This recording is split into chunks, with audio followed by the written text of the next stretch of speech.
All right, well, I'd like to call to order the Select Board meeting for Tuesday, October 22nd. Our agenda tonight is to have community input, then appointments and resignations. We're going to have a brief discussion about this fire station renovation owners project manager interviews, and then we're going to invite those firms in to the room individually. And then we're going to have at 9:10, we'll have a American Rescue Plan Act update, and then the town administrator report. We'll go through warrants and minutes, liaison reports, and then we'll have a last session of community input, and then we'll adjourn.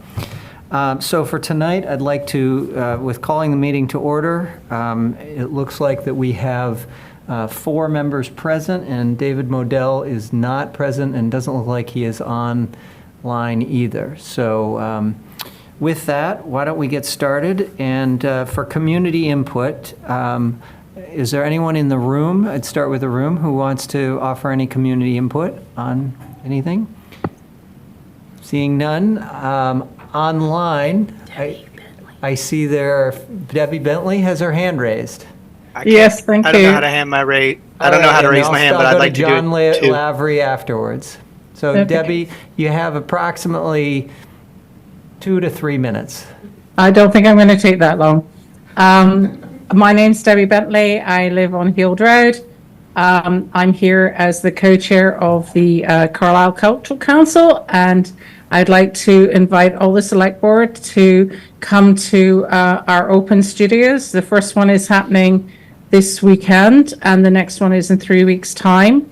This is where we have created an event for local artists and artisans to be able to exhibit and sell their work in their own studios or in some shared studios around town. So it's a tour around the town. And we have pulled this, I'm going to blow our trumpet a little bit. We pulled this together in 3 weeks, which is absolutely phenomenal. Most people take like 4 months to do this. And I wouldn't have done it had it not been for, the people on the Cultural Council and the amazing people in town who just said, yeah, let's do this. We can do this. And so it's a great community event. And so it would be really wonderful if you could come and visit the sites. It's all on our webpage. And you tour around the town and see what our residents are doing in the woods. That sounds great. They're creating amazing things, by the way. I'm really, really impressed by the workmanship of all the people that are on this tour. Wonderful. Thank you. Thank you for that announcement. And we'll go on to Mr. Lavery. Hi, Travis. Thank you. I'm sorry I'm not on video. I'm a little That's unprepared. okay. I just rushed in, but I'll be quick. I did forget. Please mention your street address too. Sorry, John Lavery, School Street in Carlisle. Okay. For about 20 years. I'm focused on the fire station interviews today, and what I'm concerned about is your criteria, I guess, for selecting a designer doesn't include any sort of measurement system for the fire department itself. There's no performance measure or success measure or efficiency measure. And I've sent you guys documents before pointing to the ISO standards, the Insurance Services Organization standards, which rate every fire department in the United States and have for about 150 years. They currently rate our fire station 8B as a call station. And in the design process, I think it's important that the designer decide or make a recommendation about what they think the right ISO standard is for our fire department. Because if the right standard is 8B, where we are now, we shouldn't be designing a building to accommodate a 4 or a 5 or a 6. We should design for what we want. The problem is we haven't defined what we want. We haven't told the designers in anything that I've seen, this is the standard we want our fire department to perform at, and this is the building that we want that will support that. So I would suggest questioning them about what they think is the appropriate ISO standard for Carlisle and what equipment we need to achieve that standard in addition to what we have, or maybe we have equipment we don't need, and we could design a fire station that could be more efficient with by getting rid of the excess equipment. And these comments are specifically towards the fire department side, not the ambulance service side, which I think is doing an excellent job in a bad space.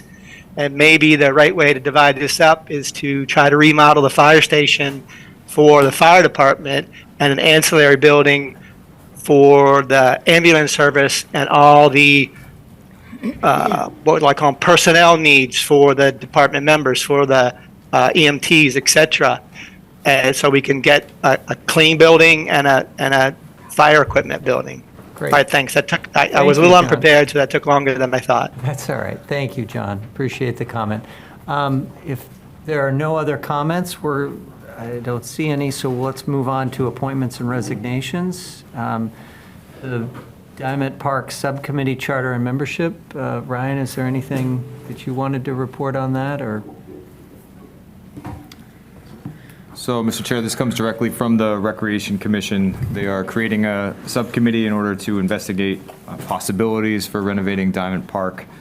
This is the charter and membership they requested. It just needs to be approved by this board or amended if you see fit. I had a question, and that was, is there an end date on this committee? And if it's going to be greater than a year or 3, should they be given, staggered dates so that if it continues on? So they didn't recommend that when they sent it to us, but you can add that as a condition if you want.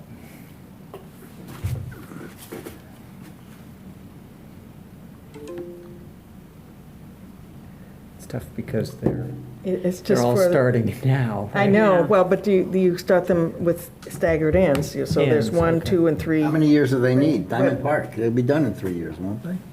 Just Well, let that's- them run and be done, Okay, right? so it's Subcommittee. just a purpose till the project is done. But I do think it should be, I don't want a committee on our books that hangs there and is not being used. So would like to have, some statement then that the date, this is until the job is done committee, and then it just totally goes away and it's off our books. We've had that issue with other Yep. Do kinds you of want a committees. sunset clause? Is that what you're Yes. kind of Yes. suggesting? So That's what I'm does anyone else suggesting. think That's that's fine. appropriate? What do you think as far as a time limit, like 3 years? Or do you want to, or specific seems of project? Is there a specific goal? Well, we must have, Ryan, we must have some boilerplate sort of What if we- language for that kind of thing, right? That committee that will end at the end of. This one's very specific to this charge of coming up with a plan for Diamond Park. 2 to 3 years. If they need more, they can ask for extension if you Yeah. want to put a time limit on it. And it's, the last line of the I got charter says, and they will report their findings directly to the Recreation Commission within 3 years? Okay, let's say, Within 2 to 3 years? Just add that Yeah. phrase? okay, Yeah, yeah. great. Anybody else have any amendments or thoughts on this? Reminder in my calendar, too. Is there a motion to accept it as amended? There's another one the Yeah, same did day. anybody put a motion in? No. No, but you could make Okay. one. I would. Oh, like yeah, to- there We is. have to approve Right the, up top. okay. I move to amend, Maybe you're there right, was another. feedback, okay. I move to amend the Diamond Park Subcommittee Charter as included in the packet with the addition of the phrase "within 2 to 3 years" at the end of the last sentence of the charter.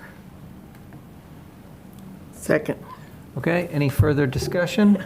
I'm only saying this half facetiously, but I would love to know how you're supposed to pronounce the name of the park. Diamond or Deem? Yeah, so it would be lovely if it's part of their job. Part of their charter. They would Tell us how to give us a pronounce it. phonetic pronunciation so that we're all talking about the Right. same park.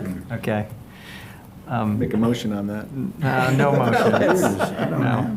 All right, so we have, Kate had seconded it. Any further discussion? Let's do a vote. All in favor? Aye. Any opposed? None. Okay, so they have a charter.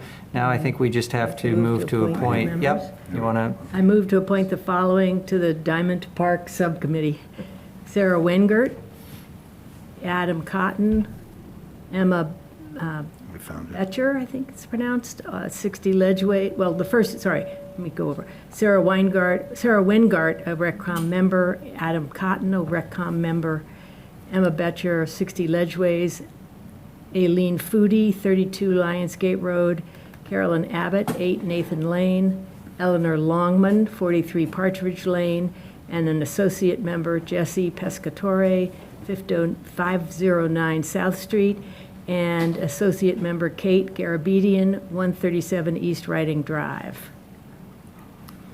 do I hear a second? Second? Okay. I just had one question for, there was a note in there about Jesse Pescatore. Did that get Yes. confirmed? She is a resident, yep. She is a resident? Confirmed. Okay, great. All right. So. You have a any other- motion and it's been Second, any seconded. other comments? All right. Voice vote, all in favor? Aye. None opposed. Okay, great. Moving right along. So, fire station renovation owners project manager interviews.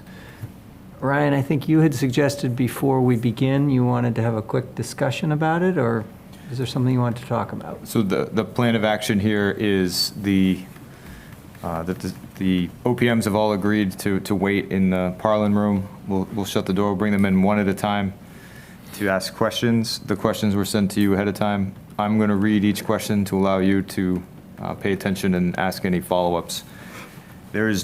They are ranked in order of what you sent to me, and then any additional questions, so it goes from most important to least important, because I don't know that we'll get to all 11. Yeah, I was going to say, it's I'm going to keep a tight clock. Please don't get mad at me for refereeing. How much time each? 30 minutes each and the When's question's the first one almost, supposed to start? at 7:20, 7 minutes. So, and the point of this organizational time is to just, if there's anything that you want to see done, or if there's anything you want to clarify in terms of the questions or the process, now would be the time to discuss it so that everybody gets the same interview.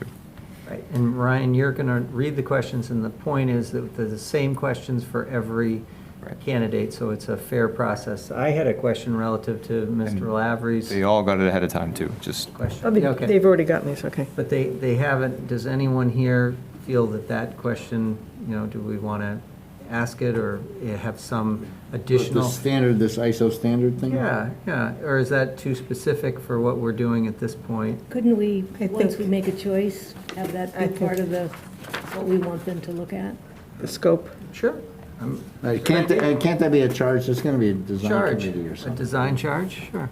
Only There's a because whole committee's going to spend time doing that, right? We'll get that far. Well, that's not really a design question, that's more of a what if, or not what if, what do we want?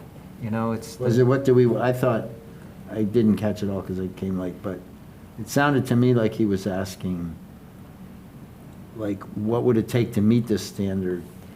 No, What standard what- should be applied, I think, Yeah. is part of the question, and then falling out of that, there's the design impacts of the standard you We're choose. not here to do a design review. We're here to pick Right. a No, no. firm we have confidence in. But as part of doing. that first, the pre-phase, or the, what are we calling it, pre-design?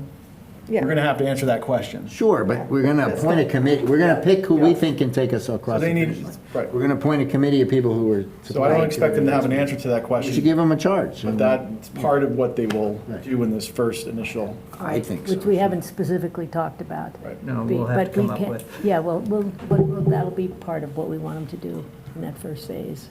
I've had a few questions too, just to take 20 seconds. So the owner's project manager works for the town and helps to guide the project.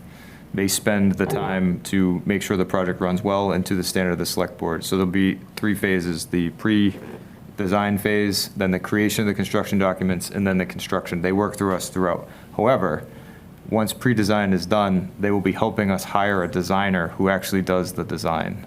Right. So there's 2, we're not hiring a designer today, we're hiring the project manager. And the designer would require funding from the town. Yes. Right. Yeah.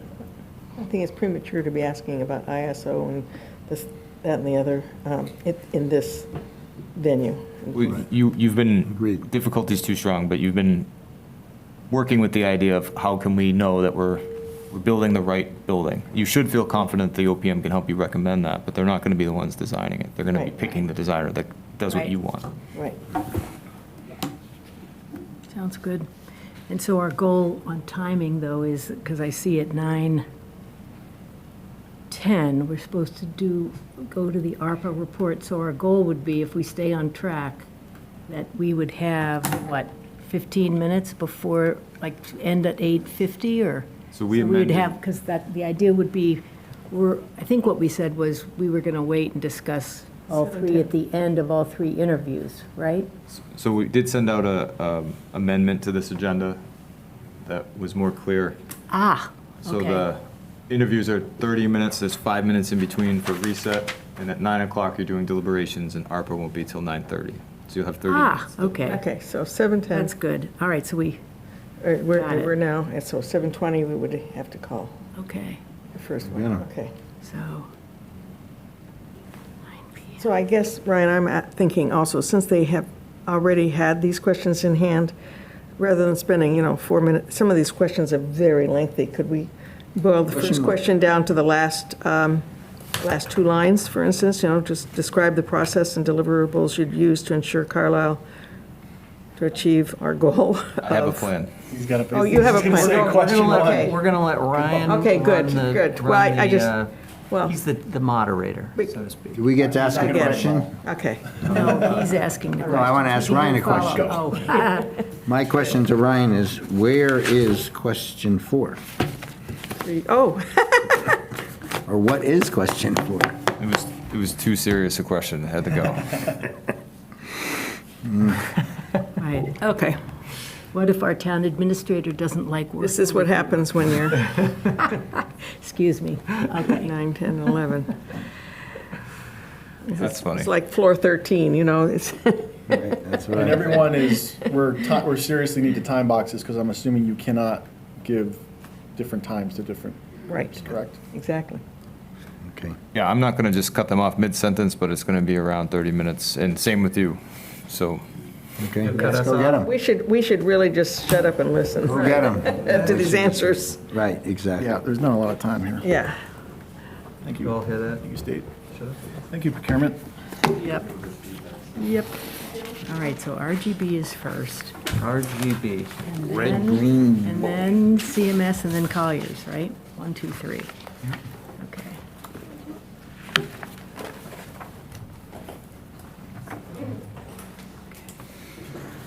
Okay.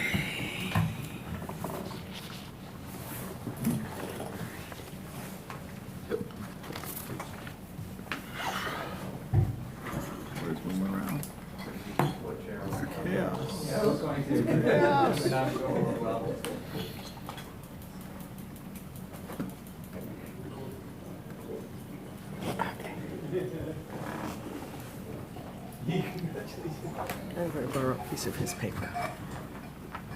Hello, good evening. Hello. Oh, hi. You didn't see that. Okay, great, thank you. Short of paper? Well, it's a long story. I'm still not firing on all cylinders yet. A little.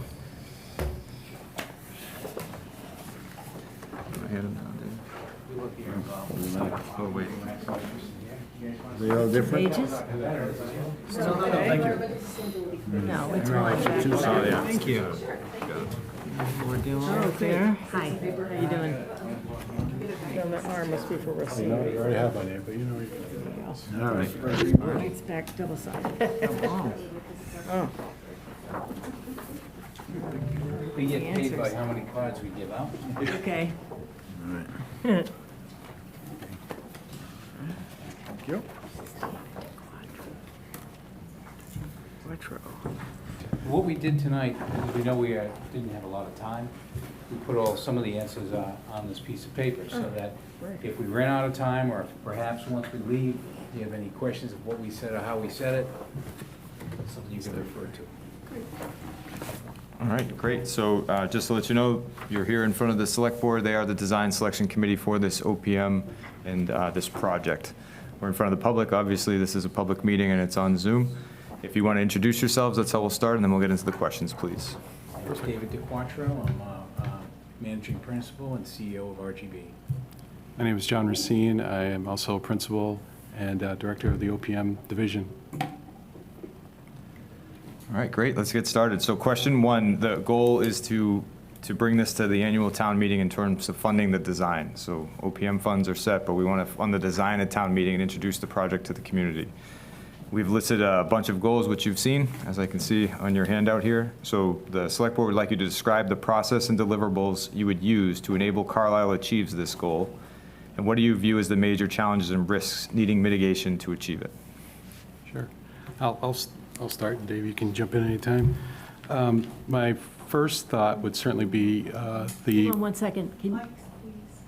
We have people that are remote. Oh, closer? So pull that a little closer, yeah. Is this better? Thank you very much. You're welcome. Thank you. Yeah, oh, I can certainly hear it now, absolutely. So our first goal obviously would be to do a master schedule. We need to meet that deadline. So we put a work plan together, starting with the deadline and working backwards and achieve all the milestones and work on those milestones. I know it sounds pretty obvious, but that's certainly something that will be our roadmap throughout the entire project. Then we also would like to bring on the design team right away. That's critical because you're going to want that team to do the investigation, site investigation, have that team do the due diligence on the site and do programming and things of that nature. Then we'll take that team and bring it to the end users and really find out what the program is. What is it that the fire team is looking for? And then do a final study to kind of take that programming, take the pricing, develop a package that could be presented to your board and in the town. So basically for us, it always starts with the schedule, how are we going to get there from here, and then ends with the study and financing and timeline. Any follow-up questions? Very brief question. When you say the design team, is that someone on your team or is that a third-party design team? Just what would that look like? Oh, we could certainly do it as because we do architecture as well, but we can certainly do the study. But my understanding is that we're bringing on a team, an architect, engineer, and things of that nature to do that study. That's my understanding. But we're certainly flexible. We can certainly work with the town in any manner that it would like to. Certainly have done them too. Complete a lot of studies. We have. We've done a lot. So I think from our perspective, the first thing is really for you to understand Sure. and guide us really in what we actually need. Oh, absolutely. And that, to me, would inform your selection of designer and all the other things. So maybe you want to elaborate on that. Faith. Oh, yeah. So there's always there'll be some due diligence on our part. We want to take a look at the site, obviously. We want to find out what those restraints are. We want to talk to the fire department and understand what they're looking for. What is the end goal? And then we're going to talk budget and timeline. And we piece all that together in order to provide put a quality RFQ together so that we can get that team to execute the schematic design and moving forward. And we would do all that. I mean, John was talking, he's done a lot of research on the building itself, what it was built like, how you can't go to that second floor. Can you move your mic closer? How you can't go to I don't know. if mine's Is on. the light on? Is it on, Sarah? It is on, yeah. Okay. Is it working? Hear me now? Okay, why don't we, Share the mic? Share the mic. We can't sing together? Okay. So we've, John's done a lot of research on the actual site, the building itself, how it was constructed, how you can't put a second floor, how you have restrictions on wetlands. We would go through that whole the kind of gondra of a list of things that we can't do versus what we can do, and that will limit and give you a direction of what your choices are at that point. Certainly he's done that research, and we've done that on several projects as well.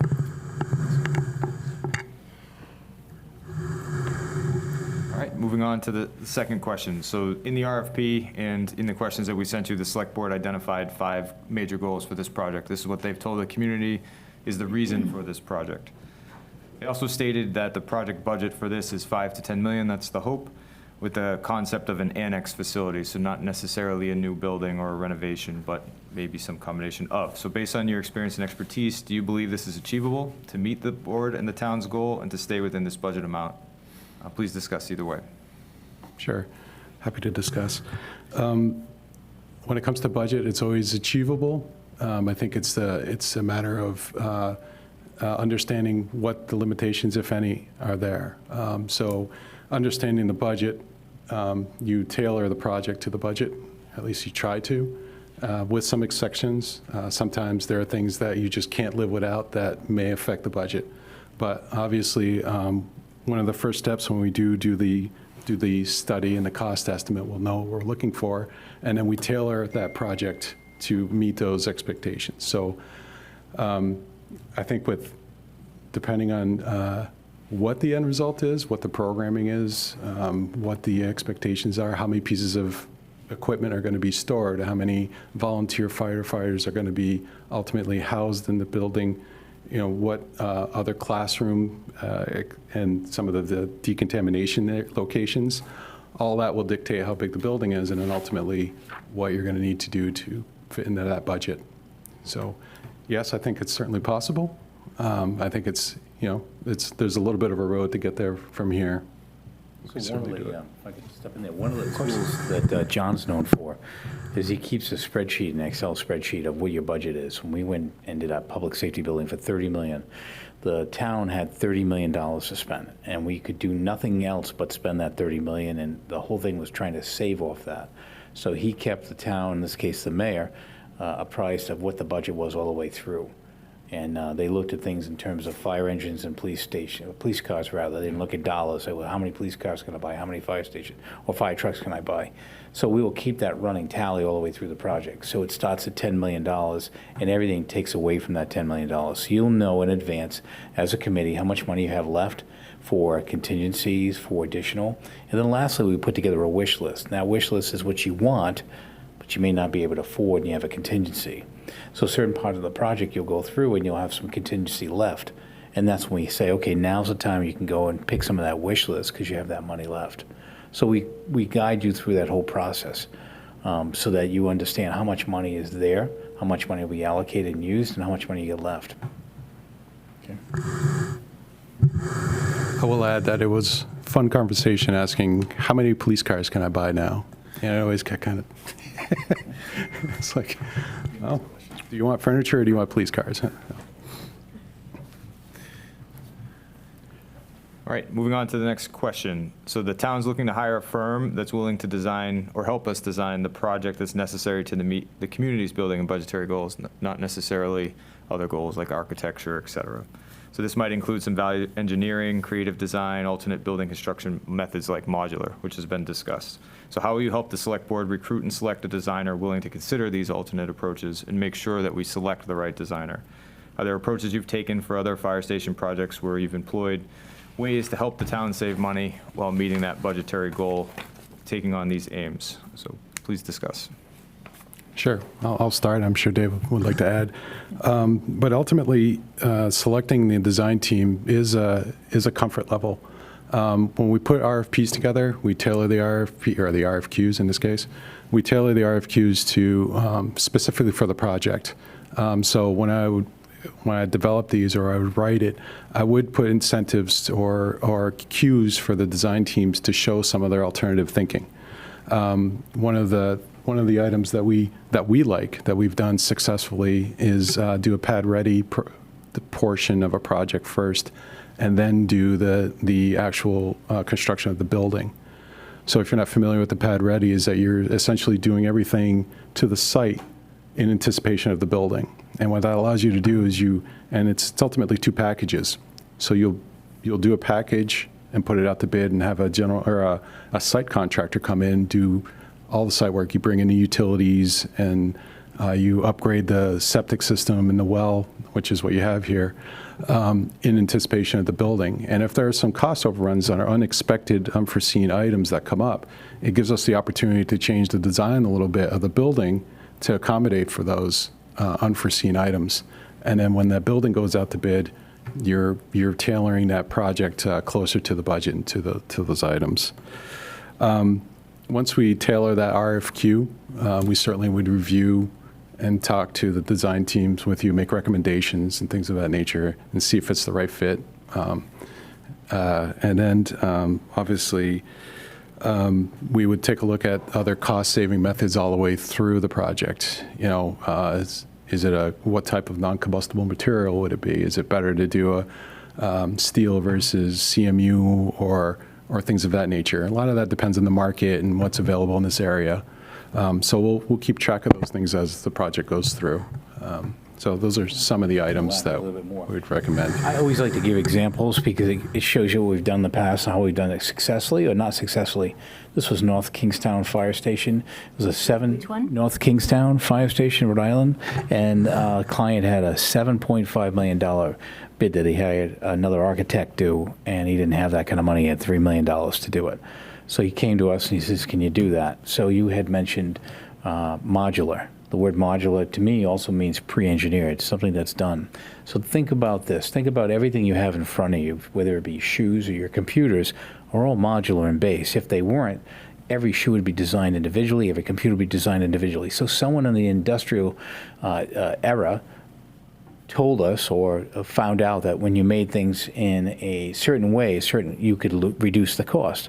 That was the idea we had. So we did a pre-engineered metal building for a fire station opposed to a brick and block, brick by brick type fire station. We were able to come down on that budget. We got that project for doing that. So we would do a similar thing to you. We would look outside the box. Is there another way of designing and building it, perhaps, using a third-party cost estimator alongside of us?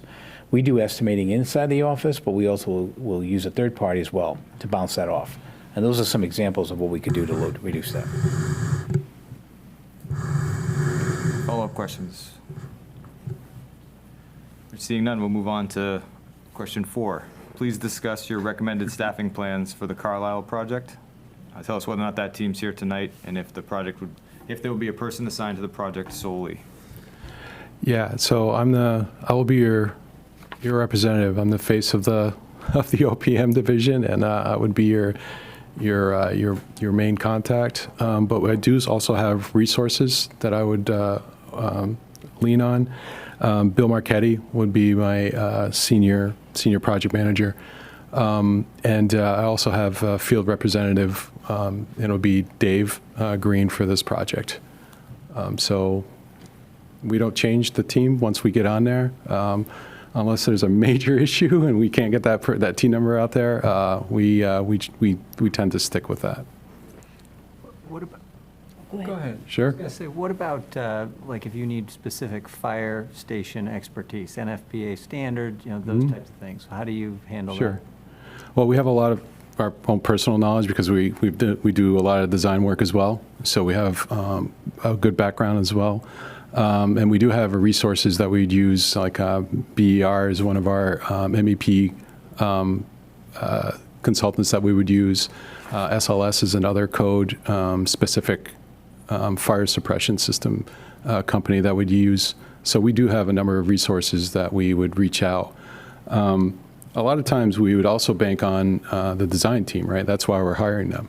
So if we know obviously quite a bit about these systems and these facilities. So if we find that something doesn't quite pass mustard, we'll certainly ask them to verify, confirm, or we will go out to a third-party consultant ourselves.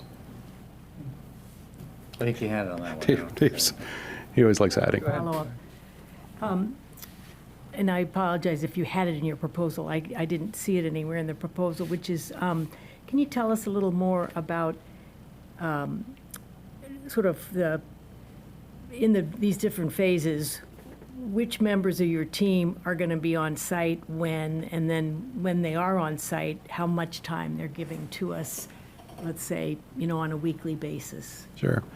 So I do a lot of the front-end stuff. So basically, prior to construction, I'll do a lot of the legwork, set up the budget, set up the schedules and things of that nature. Bill and Dave Bill would take care of a lot of the, once we start getting into design, he'll do some of the peer review work and some of the, take on some of the budget review responsibilities.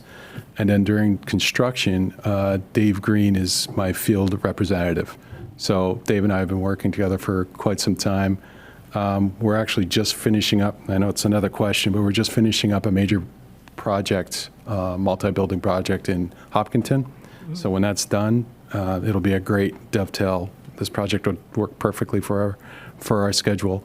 So I anticipate Dave, his availability is certainly up to the board, how much availability you would like us. He could be out here full-time, or if budget doesn't allow, he could be out here periodically during, but at least, we want him at least once a week or more. But at least what? At least once a week or more during construction.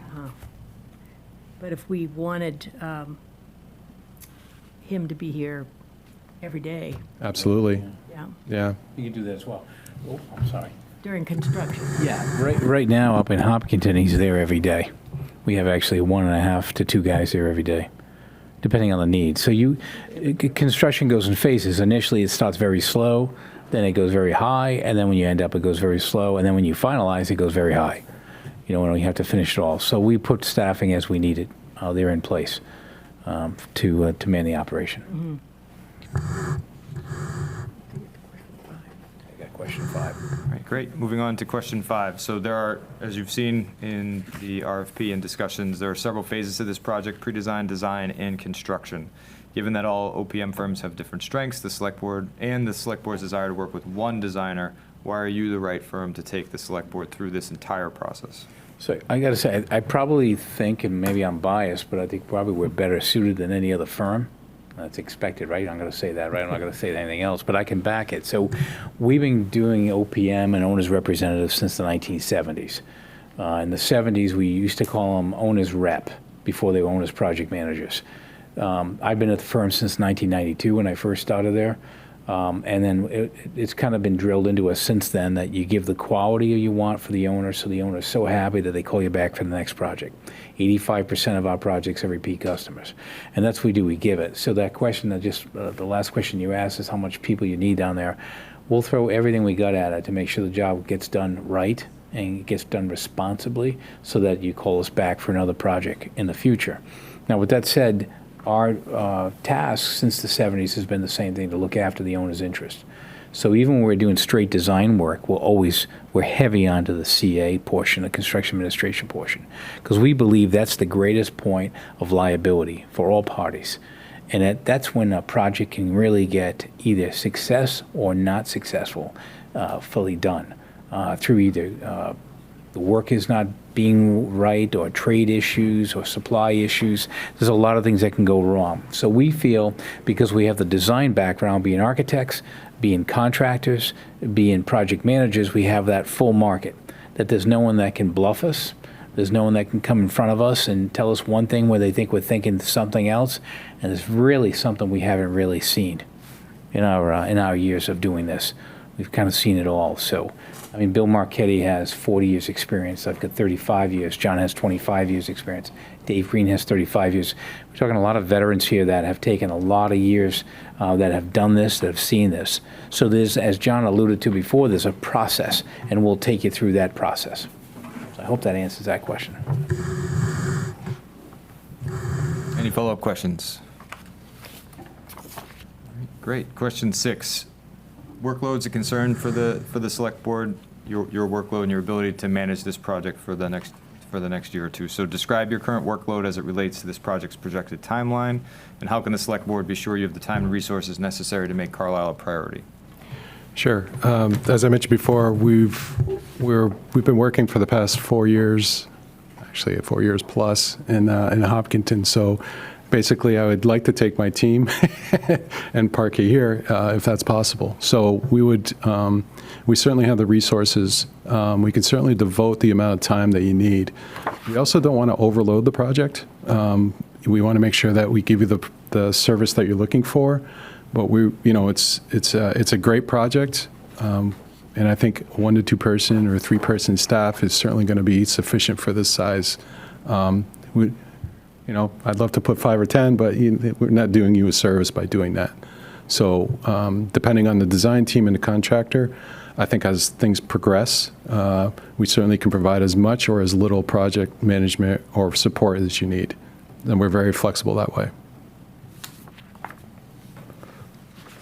All right, great. It sounds like, oh, sorry.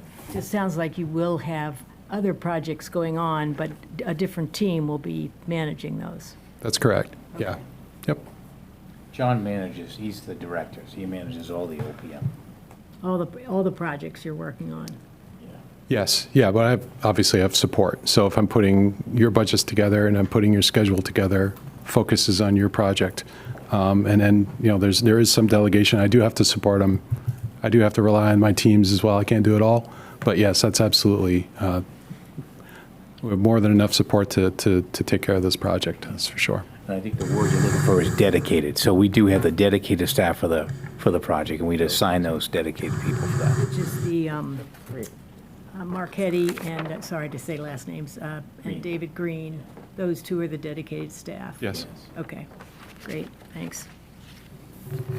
I just want to ask a follow-up that also relates to the earlier questions, just so I get it clear in my head. I think a big part of this project that may be different than the norm is that pre-design phase, where, you talked about bringing in the design team.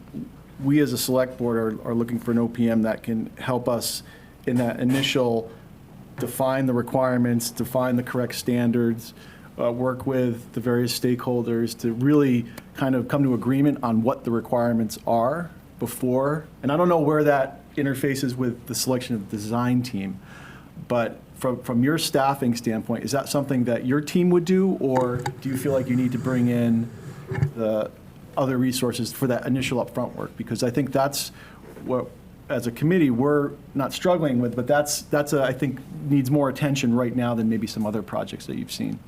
Sure. No, we are, I've personally done a number of DCAM certified projects or studies here in Massachusetts. So doing studies is not an issue. And our team is certainly capable of doing a number of studies on fire stations in particular. I mean, that's, I think, one of the things that Dave was alluding to with respect to being architects, OPMs, and contractors is that we're, as the designer in general, a lot of times before the OPM became such a popular thing, we were the first ones in. We're the team that was brought in to develop that study, to do the study. And then a lot of times they'd bring in an OPM to monitor construction. Things have changed a bit where the OPM tends to be the first in now. But that's perfect for us. I mean, that's what we do. So we're certainly capable of providing you a pre-construction or pre-designed study on your facility, so that it's something that could be attached to the RFQ to allow the design team to bid on. Absolutely. Yeah, we could go all the way. We could do schematic design, bring it all the way up to schematic design with a cost estimate, have basic design engineers around us and support us. So as a committee, you would have an understanding of the size, the cost, the systems, and all be on the same page, and then give that to a design firm to finish that off. Those are typically called bridging documents. So you'd produce bridging documents, and that should also narrow the price of designers, because now you've given them all the answers.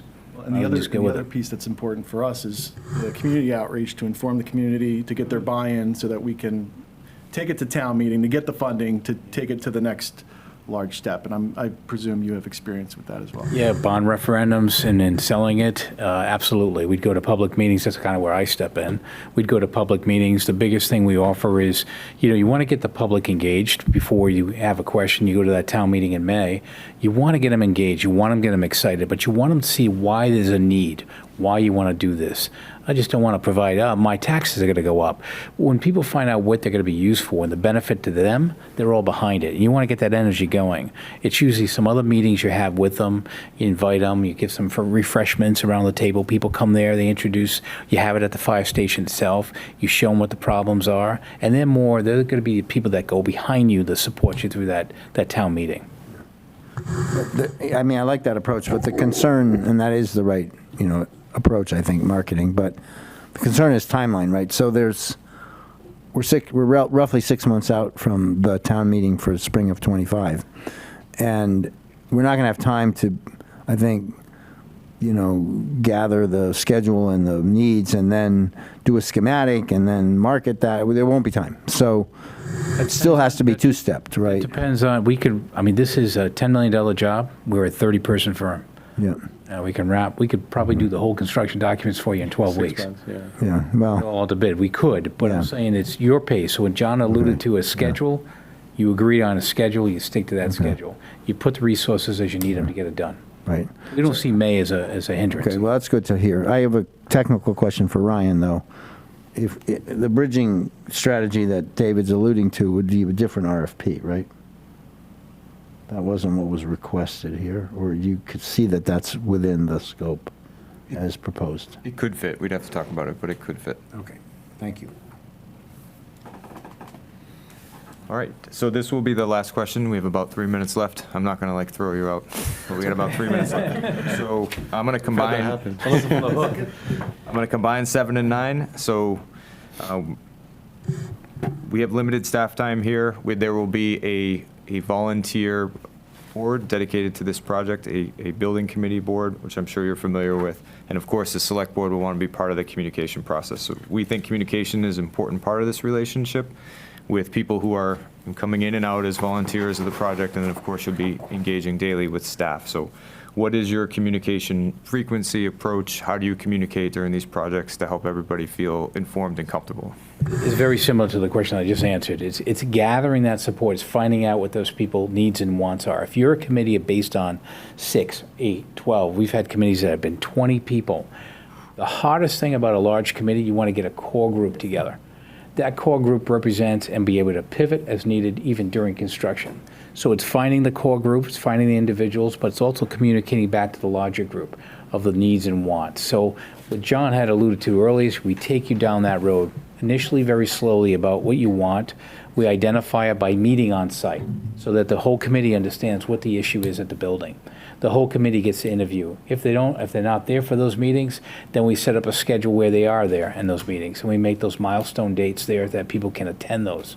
Once you get that core group, like we're doing in Canton right now at the library, we got a core group going on with a major restoration building going on. That core group makes decisions daily sometimes during construction. So we would get you energized for that, and we would then report back to the larger group. So even though you may not be part of that core group, you know what's going on. We set up a website so everyone knows what's going on the website in town.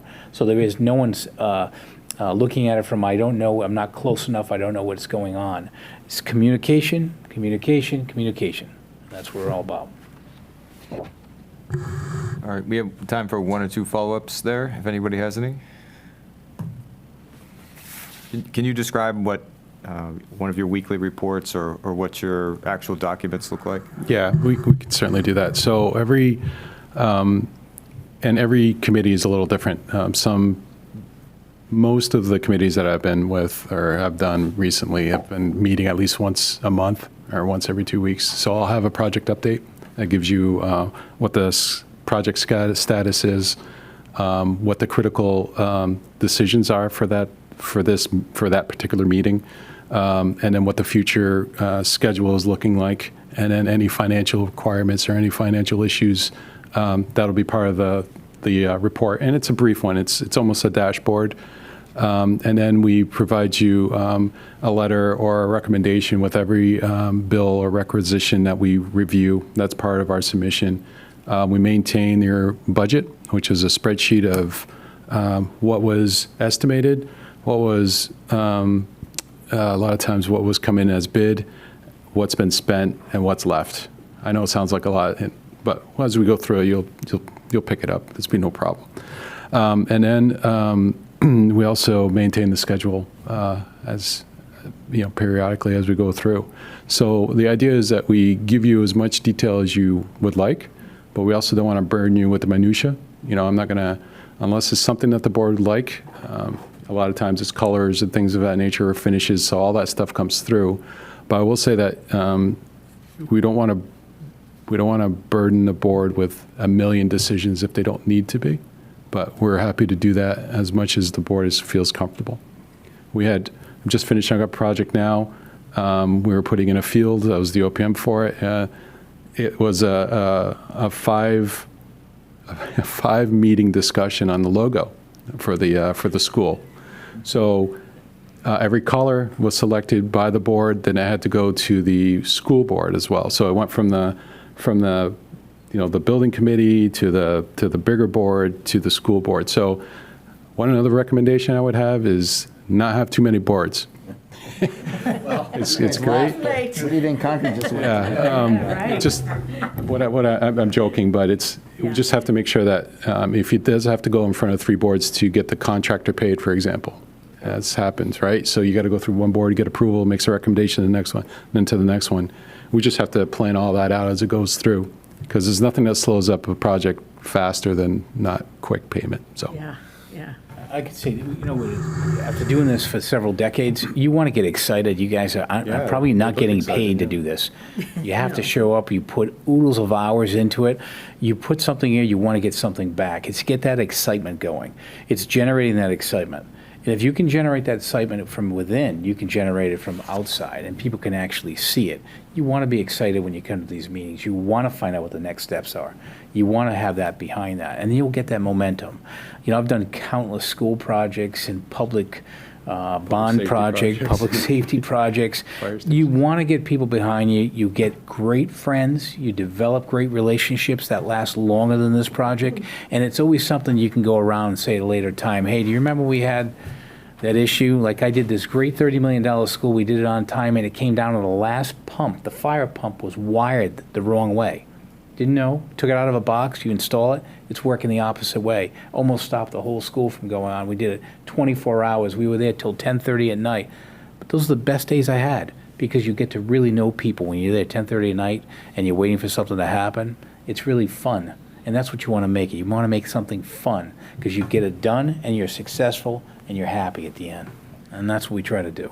Well, gentlemen, I'd like to thank your team for taking the time to put this together. I know it's a lot of work to respond to these. The Town of Carlisle and Select Board really appreciate you coming tonight.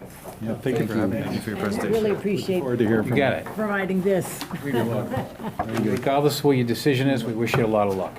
Thank you. Yeah. There's a-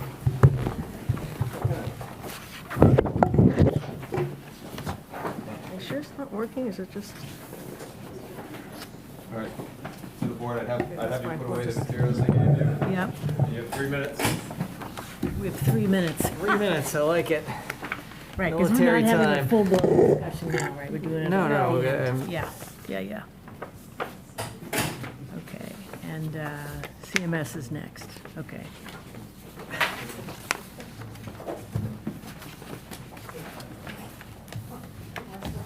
Yeah, they're gonna need the mic more than me. Who's next, CMS? Who's next, CMS? Yeah, CMS is next. Do you have any questions, adjustments, concerns about the process? Well, I just want to make sure that the alignment between what, as a select board, we're expecting to happen over the next 6 months and what all the OPMs are expecting to do. Right. And I know this is a challenge on this project where that pre-work. So I'm curious to see if that continues to be a question mark with the different presentations, because I wasn't convinced that what they were presenting was in alignment with what we're I agree looking with for you. in the near term. But I mean, that's for them to interpret what we've said. Yeah, right. Is that fair? Yeah. Okay.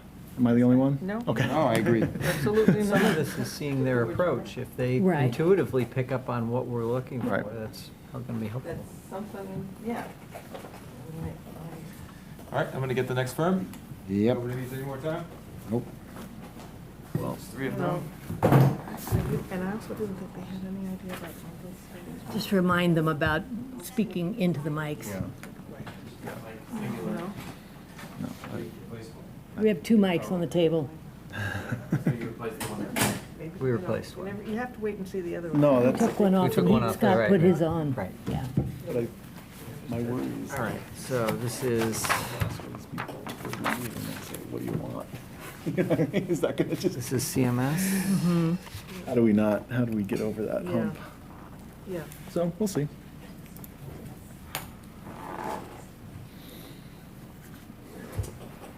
I think we should have a big timer. Should have an hourglass That with just sand has in it. Yeah, Well, they have those on Senate hearings and stuff. yeah. Yield my time. Well, yeah, and you see it right there. It's If unusual. anyone feels shorted, I can get a wheelchair.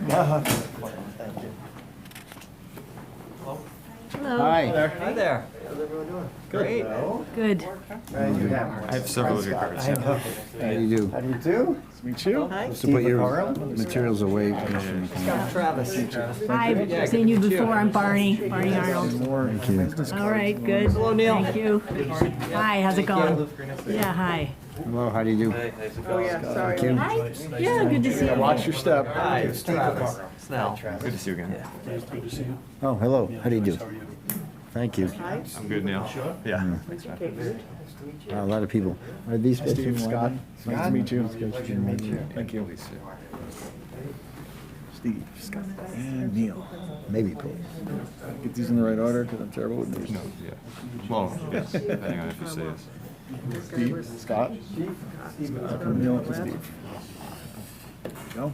At first, you got there. Them all arranged.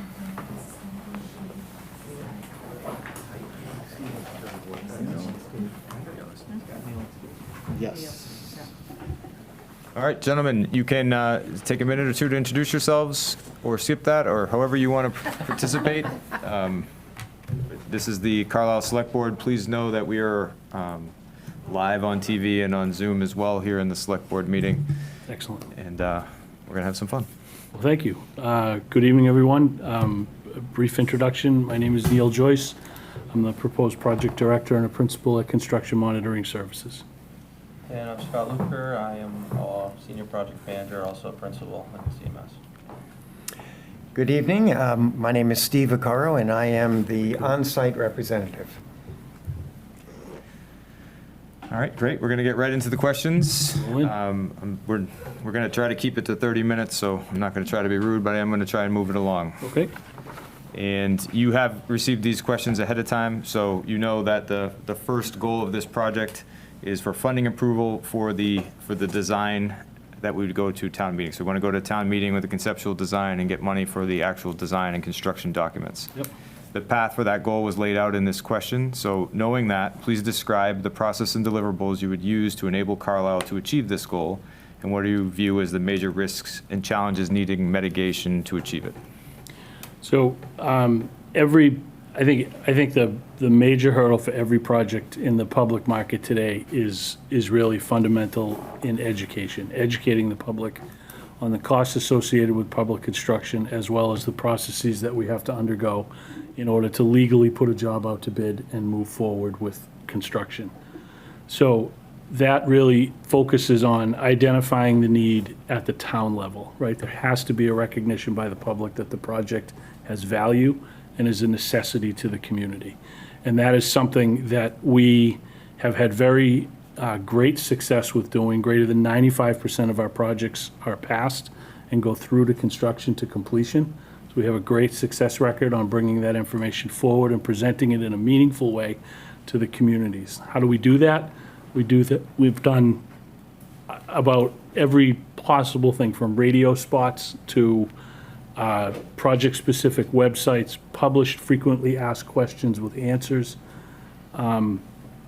open houses at the facilities, show the department's deficiencies, if you will, and let the public get in and move around in the space and see what the problems are and how to best address them. We've done, as I said, local access TV, we've done radio spots, we've done about everything under the sun to get the message out.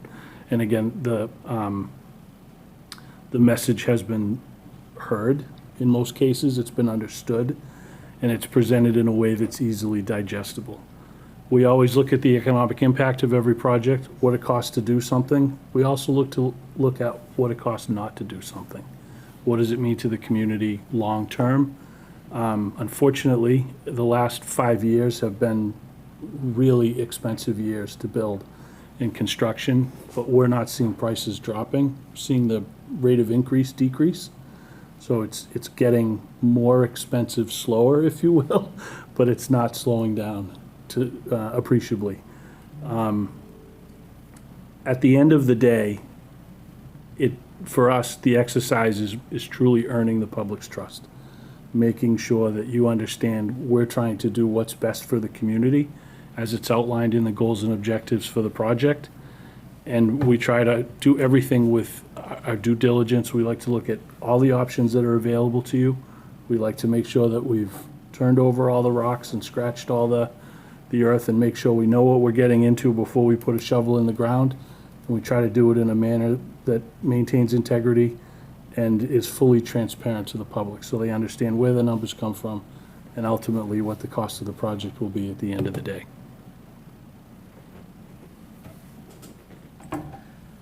Any follow-up questions, Scott? You mentioned educating people about the need and the cost, and I do think this community recognizes the need. I think a big question that we need to resolve before bringing it before the town is, Goldilocks. What are we trying to build here? We don't want to overspec it and make it too expensive. We don't want to underspec it and then find in a few years we have to add something or do something else. So how will you help us not only communicate the need and the cost, but help define what that right target is that we can then present to the public? So I think all of that really starts from the most fundamental part of the design process, which is the building program. Understanding how you manage your spaces, if you will, employees, apparatus, response, just sort of look at the department operations whole and develop a building-wide program for what's existing, what is to be added if that's the path that we move forward, and how best to optimize that space. And I think that's an exercise that's really somewhat iterative, largely dependent on the feedback that we get from the department and the observations we make in the station during design, and also having the right designer on board to marshal that process through. Any follow-up questions from the board? I'll ask. From your standpoint, in that process, working with the department and the different stakeholders, the expertise on your end to vet, to confirm, or identify things we haven't thought of, do you bring that to the table as a designer? So we want this to be a two-way discussion. Right, so we've done north of 70-plus projects across the Commonwealth over 25 years. So we bring all of that experience with us. I like to ask more questions than our client does, because oftentimes it will help to prompt their line of thinking. And when you're going through the programming process, I think one of the common pitfalls that we find is departments sometimes tend to operate based on what they know, as opposed to considering a better way of doing things that might mean a larger degree of change in the short term, but make operational efficiency better in the long term. So we sort of channel all of that experience together and ask a lot of questions, both of you and also of the designer, and draw on their experience as well. All right, thank you. The next question. So in the RFP, the select board identified and provided 5 goals for this project that are well vetted. Also in the RFP, the select board described a hopeful project budget of between $5 and $10 million with the concept of potentially adding an annex facility. So based on your experience and expertise, do you believe this is achievable to meet the goals and to stay within the budget that is described? So I do. Optimistically, always, I do. I think that the scheme that was developed and presented to us at the walkthrough, as well as distributed afterwards, appears to address each of the goals that was outlined for the town in preparing the original study. So my hat's off to the chief. I think he really knows what he needs to make the station right. Really quickly, I think the site provides the sufficient space for expansion of the existing facility while maintaining site circulation around the building. I think the expanded footprint will provide an opportunity to optimize and make more efficient use of the existing building and structure at the site. I think that the addition of the separate locker facilities and private shower rooms address the gender equity issues across the station that do not exist. And I think the overall station organization, coupled with the improvements of the additional training spaces, offices, the exercise room, the day room, et cetera, are going to be a tremendous improvement to the morale for the firefighters in the facility and are going to aid in retention and attraction of labor.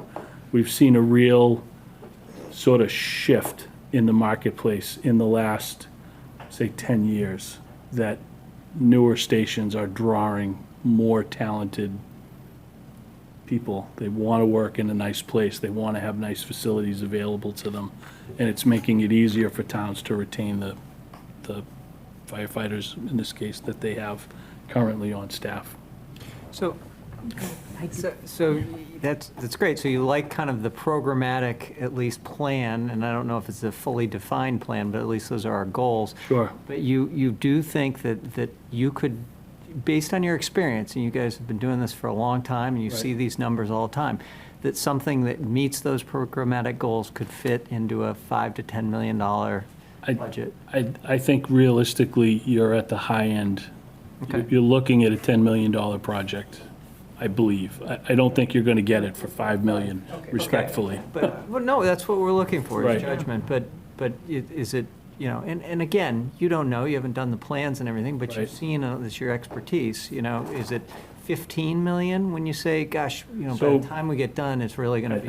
I was going to bring this up later on, but we did, fairly recently, 2019, we did an addition renovation on a fire station down in Dudley, Massachusetts. It's a little, I think the town was a little larger than this is, but essentially, the building was an existing fire station. It had been added on to multiple times over the years. So we took the oldest bay off of the building, completely demolished it back to sound structure, and then we put an engineered metal building onto the end of the facility. It was quick, it was efficient, it was clear, and we used that for apparatus bays. And then within the existing station, we reconfigured some spaces on the first floor, did a full renovation of the first floor, new offices, and then added bunk rooms in the back, which I know was not necessarily part of your program, but we did all of that work while the station was occupied. They never missed a call, they were never delayed in a response, and we worked seamlessly with the department to move through that job in less than, I think it was about 11 months was our construction schedule. And at the end of the day, the job only cost $6 million. Now that was, again, that was 2019, it was a 2018 bid. So we've seen some appreciable escalation across the last 5 to 6 years. But I think if you really look at what you need and how you build it, I think there are opportunities that are out there that we can get you into your budget. And again, a lot of it is very speculative at this point, pie in the sky, some lines on some paper and some general space definitions. But I don't think what you're asking for is extraordinarily expensive space. So I think that leads into the next question, which is the town's looking to hire a firm that's willing to design their project, not necessarily a project that a designer is looking to design, if that makes sense to you. So this might include value engineering, creatively designing an annex, or considering alternative building construction methods like modular. So how would you help the select board recruit and select a designer that's willing to consider these alternative approaches and their impact on the budget while still meeting the goals of the project? So I think the first step with any project is a clear expectation set with any designer. The budget is what the budget is. And if your budget is 10 million and that's where you want to be at the end of the day, that needs to be stated explicitly at the beginning of the project, and there should be no relief granted from that restraint. Their trick, much like it is ours, is to figure out how to address all the programmatic needs within that number. And ultimately, that's sort of where the rubber hits the road. And I could sit here and tell you 1,000 different ways that we can get there, none of which may be appealing to you tonight. But at the end of the day, you're paying us to think outside the box and to come up with solutions or potential solutions that will address the needs of your station as well as the needs of the facility. And I'll just say that the last thing that we want to do, to your point earlier, is to build a station that needs to be renovated because we used inexpensive materials or whatever else. So part of that balance is just picking durable materials that are going to stand the test of time and will operate the way that the station needs it to operate as you move forward. And truthfully, I don't have all those answers sitting here tonight, but at least that's a perspective that we bring to each project that we serve. Any follow-up questions or comments? All right, moving on to question 4. Please discuss your recommended staffing plans for this project. Is the team here tonight? And will the project be assigned to a dedicated person, or who will we be working with? So this is an easy one. We have been very fortunate, and we're very pleased to have been selected by the town previously to work for the police station renovation as well as the library renovation. And the team you see here before you is proposed to do the fire station as well. I do have additional staff that's coming available the middle of the summer of '25, right? That we will likely be adding to the project, which may be right around the time that we're moving forward with a construction package for the fire station. I think it would work out quite well. I will just say that collectively speaking, Scott and I have worked collaboratively together on probably 10 or 12 projects over the last 15 years. So we know each other very well. We're very familiar with each other's strengths and weaknesses, and I think complement each other well. And up until I joined the company 15 years ago, the staff was, I think, all family. So I think we've done a great job. We have a good bench. I'm very happy with where we are in the marketplace as well. And I think we'd be a good fit for the project. Follow up. Can you clarify then, Neil, your role versus Scott's, since you both have the same title? Sure. Our roles are pretty complementary. We can step in for each other at any point in time. Under most normal circumstances, I'll try to do most of the legwork during the design work, getting everybody up and on board, getting the design moving forward.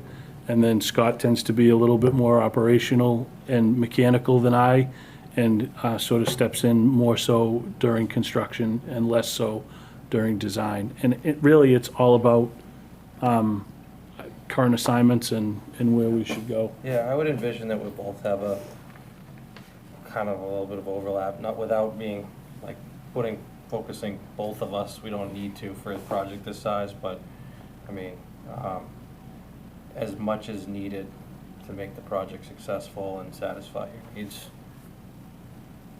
Another follow-up. Does your firm have or bring from the outside MEP consultants, code consultants, fire specialists? We're not designers. Yep. So we would not bring code consultants in. They would likely be a sub-consultant to the designer and fall under their design envelope. Yep. So to that extent, no. As far as project management skills and services, we provide all of them in-house using our own employees. We do our own cost estimating, our own scheduling, et cetera, et cetera. Yep. We also we work with commissioning agents. Sometimes we bring them in during the design process so that they can, get eyes on the documents and, do kind of a peer review during that process. Thank you. Quick follow-up. So, working for the police station renovation, I don't know exactly what the time frame is on that one, but let's say that we have a goal of having the enough of a design in the sense of the cost that we can take it to our town meeting in May. Yep. And because we're going to have to then have the town approve funding for the actual design and construction going forward. Have you thought about the overlap? Because I see, Steve, you're on both projects, right? I am indeed, yes. And so I'm looking at the breakdown of hours that you all gave in your proposal. And so, Steve, you're down to, for the construction phase, for 40 hours, but, and 8, I guess, during bidding, and then 24 for the closeout. So tell me how you're thinking about that. So I'm My thought process in staffing the job is that we'll have myself as project director, Scott assisting me as needed throughout the design period and until the point in time that the job is ready to go to bid. As I understood the schedule that was presented, you're looking for, I'll call it a strong schematic design with a schematic design estimate to go to town meeting in May. What that tells me is that there's probably an additional 120 to 160 days of design time after that to complete documents and get ready to go to bid. So again, that largely will change. It may vary. I don't know how far along we'll be in May. We'll pick that logical cutoff point, and then we'll have a complementary design phase after approval, which would likely extend through the summer and into the fall. And then if we can get out to bid at a reasonable time, December is not a great time to start doing foundation work in New England, but, you know, if we took a similar approach to what we did or are contemplating to do for the police station, which is get it out to bid, you know, sort of early in the winter with like a March 1 start date type thing, that would work great because the police station renovation and the library renovation are both set to complete sometime early next spring. So the timing would. Yeah, but there's another town meeting cycle in there. We're not going to approve the whole thing in the spring, right? Let's make sure we're clear on that.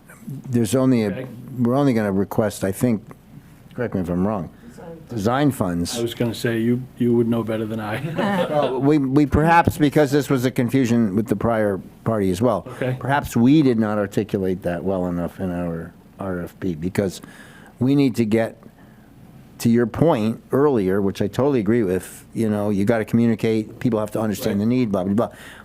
We're going to get them to commit design funds. Okay. They'll ask naturally, is it a 10 million or a 20 million? Sure. But Of course. we need some money to design, and then we're coming back with the real cost.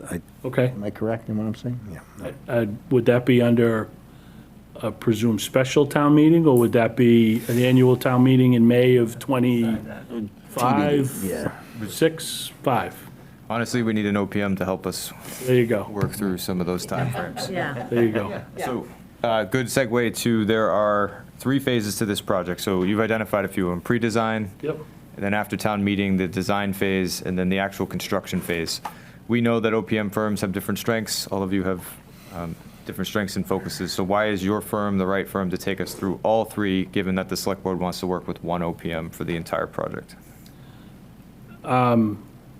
So I will say that 100% of our revenue and our corporate structure is to provide OPM services. We don't do anything else. We're not designers, we're not engineers. We don't claim to be. And we have no other outside interests, no out-of-state offices to support. 100% of your funds come back to you indirectly through our services. I think that we operate with a level of respect and professionalism that really isn't common in the business. I think we're the right size firm to work with a community like Carlisle. And I think that we have a proven track record of completed projects across the Commonwealth. We've never had a project come in over budget, which I think is not something that a lot of firms can put on their resume. And I think that we provide a balance of experience and efficiency and cost-effective project management solutions that complement this project well. But I'm biased. We also don't do a lot of studies. We see projects through to completion, so it's just, maybe we've been lucky, but I think it's more like just our, dedication to the projects and making sure that, we're doing everything we can to, give the town the best project that we can give them for your funds, for your money, and just try to make the community understand that. Can you pull the mic closer sorry. to you? Yeah. And just trying to, make the community understand that, all the money that's going to the project is, is being spent wisely. Any follow-ups?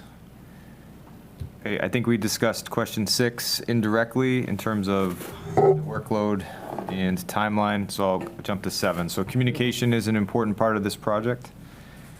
The select board would like to know your communication style, and also I'm going to combine another question here. So there will be a building committee appointed for this. You're going to be dealing with me and the staff and the select boards. How are you going to communicate with all of those entities? What's your style? Give us a description of how you communicate in all the different ways. So I'll sort of break it down into formal communication, a little bit informal communication. Formally, when we work with designers, we're responsible for recording meeting minutes throughout each design meeting. We'll submit those meeting minutes back to the town with a summary of discussions had, decisions that were made, next meetings, topics to be discussed. We'll really try to provide a roadmap, if you will, of the progression of the design so that you're well informed about where we are at any point along the curve. We try to get those minutes out as timely as possible. We target 48 hours after every meeting so that the information is fresh, and people always have the ability to comment or provide critique back to us if something wasn't recorded properly or we feel like we're misrepresenting a decision that was made. During construction, formal documentation is, we'll do a fully customizable monthly report, schedule update, budget update, narrative of completed work, forecast of upcoming work, for the next 30 to 60-day period. Really try to give you a good snapshot in time of where the project is once construction begins. Our teams, Steve does a great job with creating daily reports which log the firms that worked on the job each day, the number of employees, the tasks performed, the weather conditions, really takes a snapshot, progress photos, the whole 9 yards, and collects those every day. Those can be distributed electronically by email. We don't want to fill your inbox. We're certainly respectful of your time, but we're committed to providing you with as much information as you want relative to the project. And then in terms of informal correspondence, where it's normal and customary that we meet regularly with our committees, whether it's the select board or the building committee, participate in meetings, lead discussions, provide updates, anything of that matter. And then always available, email, voicemail, phone message. Pick up the phone and call me. I live in Reading. I'm 15, 20 minutes away. Well, 30 minutes away, sorry. But certainly local and available to you as needed. Anything else? You use critical path with the contractors? Yeah. Yep, And let us know when there's. for sure. Absolutely. Yep, absolutely. Yeah, when we monitor their schedule, if they're veering off the critical path, we ask them for recovery schedules, and they should be giving us schedule updates monthly, so. I think, just in terms of our experience with building committees, we've been very successful in establishing relationships, positive relationships, with the committees that we serve. We're very respectful of your time as volunteers, and we'll try to do as much of the legwork and heavy lifting as we can before coming to the meetings. We'll do the best we can to distribute the information in a timely manner prior to the meetings, so you have an opportunity to review things and look at them. Ultimately, it's about us building a relationship of trust with you, that you're paying us to manage your project for you, and we really want to do the very best job we can for you as we're moving forward.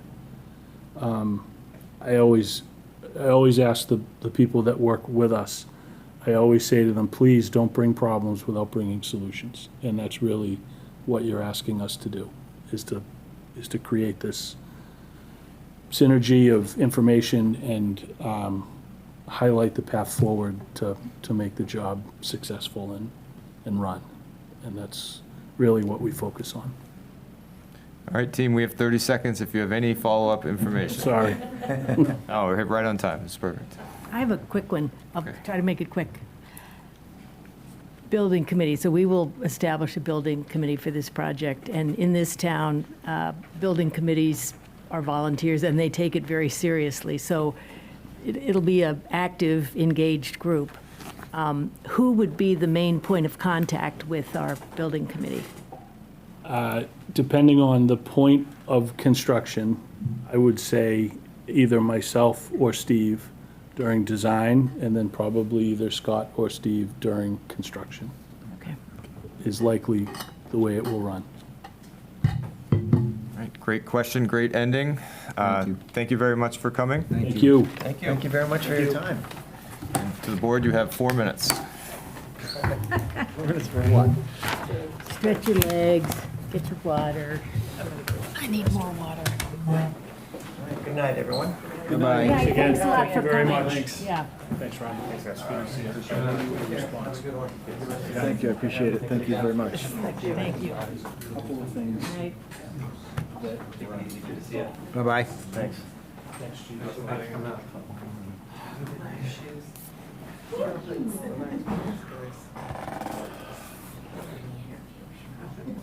I gotta get caught up on this project. Like, where did it lead at? Like with, Well, it's just, well, I left off with. Okay, all right.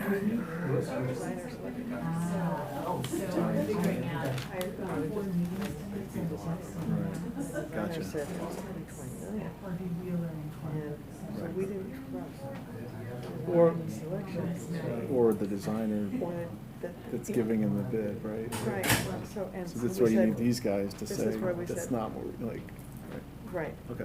we need somebody then to be more clear about what we want Well, and in terms also, of budget. and also who to go to and when to call, Yeah, hold their feet to the fire. Yes, Yeah, exactly. fair enough, okay. So that's why we're going. But it sounds like we have a lot of work has been done, need to It be has. reviewed and I confirmed. kind of felt what we missed like the first. These guys. Right, right. Because a lot of we don't want another study, start over from scratch. We just want to like take a critical look at it all. You're still on camera, just letting Yep, everyone I know. know. Okay, I'm just getting caught up on this. There's nothing wrong, just reminding everyone. Okay. Boy, I'm going to have so many business cards. No, I'm just trying to get straight in my head. I was the only one who didn't put my materials away. So I told everyone. Say it again? I told you all to put your materials away. Mine. David's like, you said do it. Put those away, please. Yeah, like, so, and I'm also still trying to get up to speed with all the work that's been done to this We point. did all this other I mean, I knew what was going on, but I haven't, Selection committee and the. all the work that was done previous, like leading into this, that's there. No, that's fine, but it's not relevant to these questions. Well, it's relevant to the Process. Yeah. See the difficulty, the challenges we've been facing, and that's why we're Yeah, yeah. at this stage. Ryan's just reminding us we're still live. Yeah, Okay. well, we are live. We are Live. public. Carlisle, it's Okay, are you ready? Tuesday night? Yeah. Yep. Last one. Let's do it. 4 of them this time. Keep adding someone. Nice. We're going up the ladder. All right, so this is This is Collier. Colliers. Colliers. Yes. Totally forgotten everybody. It's great. That way I have no bias from the prior, Yeah, I completely forgotten everybody. And- 51st or the dates, references right? or any of that. 51st dates, every time, Yeah. it's a whole new date. So I can't possibly bias my opinion based on what they submitted. Because I have no recollection. It's like, no, I mean, I'm on to like 88 other, between last time and now, how many decisions have I made in my life? Like, Perfect in Yes. government then. Senator, I have no recollection. You're telling the truth. Right. Hello. Hi, Hi. Welcome. Sorry, someone gets the short chair. Right behind us. Yeah, we got more. we got more big boy chairs. Let's go. Big girl chairs. Big person chairs. Person chairs. Hello, Derek. How do you do? David Modell. Hi, Derek, I'm Barney. Hello, Angela. Angela, hi, nice to meet you. What's your name? Meet you. Caesar. And Barney. Watch your step. Yep, thank you. Hi, Angela. Hi. Too. Tao, Travis. Stand up. Hi, nice to meet you. See you. So here, well, Hi, nice to meet you. the names, yeah. There's Caesar, Angela, he's here. here's Angela. Caesar and this. We got booby traps for all of our. Just drop my pen.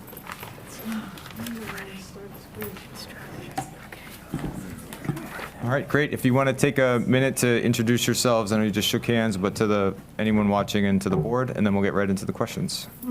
Wonderful. Well, good evening, and thank you so much for having us. My name is Derek Osterman. I am the regional director from Collier's, and I'm so happy to be with you here tonight. Oh, and I was a bad boy. Do we need to do that again? No. But in the future, yes, please. Yes. I'm Angela Campbell. I'm with Collier's. I'm the senior project manager. I am Cesar Collado. I'm your construction representative. And Tao Nguyen, Senior Financial Analyst with Collier's. All right, great. Thank you for taking the time to come tonight. We know a lot of work goes into this, and it's appreciative, and we don't mean to rush it or to minimize the work. We're just trying to get it all in. So thank you very much. So I'm going to start with the first question from the board. So you received these questions ahead of time, and you know a major goal is to bring a schematic design or some version of the project to town meeting in likely May, so that funding can be paid for the design phase. And then we identified the path to that goal in the questions that we sent you. So can you please describe the process and deliverables you would use to enable Carlisle to achieve this goal? And what do you view as the major challenges and risks needed to mitigate the achievement? So we looked at your schedule, and we believe it's definitely achievable getting to the town meeting by May 2025. We would want to get started right away to bring the designer on board, issue the RFQ, and start a design kickoff meeting, within the first 2 months by November. Getting us a cost estimate by March, April 2025 will allow us to look at that cost and make sure we have everything that we need to bring to town meeting. And then, of course, making sure that we do some public outreach, leave time for that in that timeline, and then ultimately getting you to the start of construction in October 2025.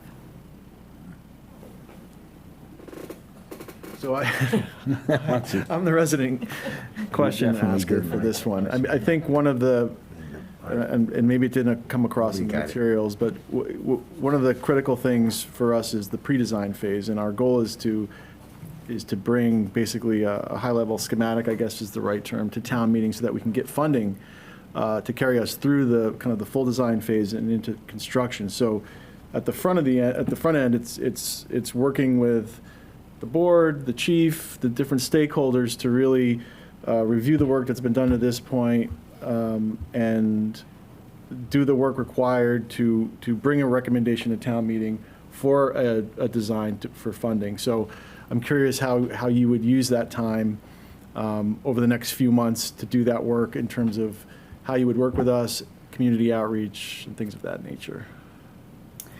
It's what we do best. I mean, doing that community outreach piece of it and making sure everybody's informed is what gives you the clarity and the clout to go to town meeting. Along with that community outreach, we're working with the fire department and the fire chief. They're your best advocates. They're the end users. We want to make sure that they're happy.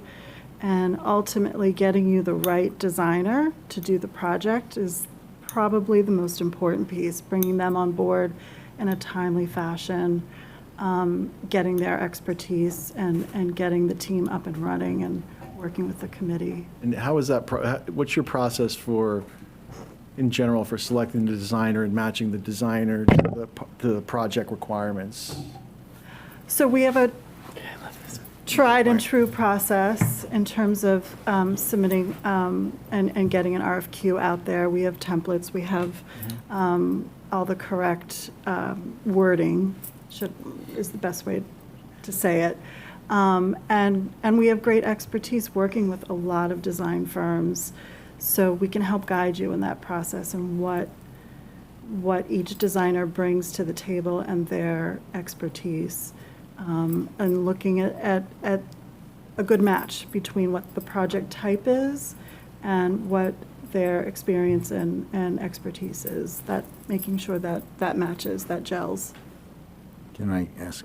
So Angela, I mean, what you just said makes sense, but it doesn't jive with what you opened with, which is we need to get a designer on ASAP. To us, we think that piece, understanding what we need, consulting with us about, from your experience with design firms, who's right, interviewing those guys, that's a couple months. That's not like next month. Like, that's what Scott's trying to say is that's really the critical thing right now, because we have, and I would think on reflecting with the interviews we've had, we probably framed the question in the RFP poorly.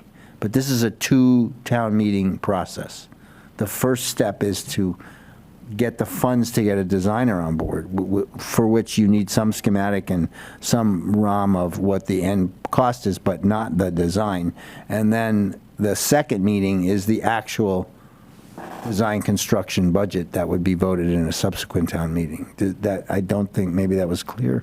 It wasn't clear, but that's okay. I mean, there are several different ways you can do it. So do you want to amend your answer based on that? I do. Please.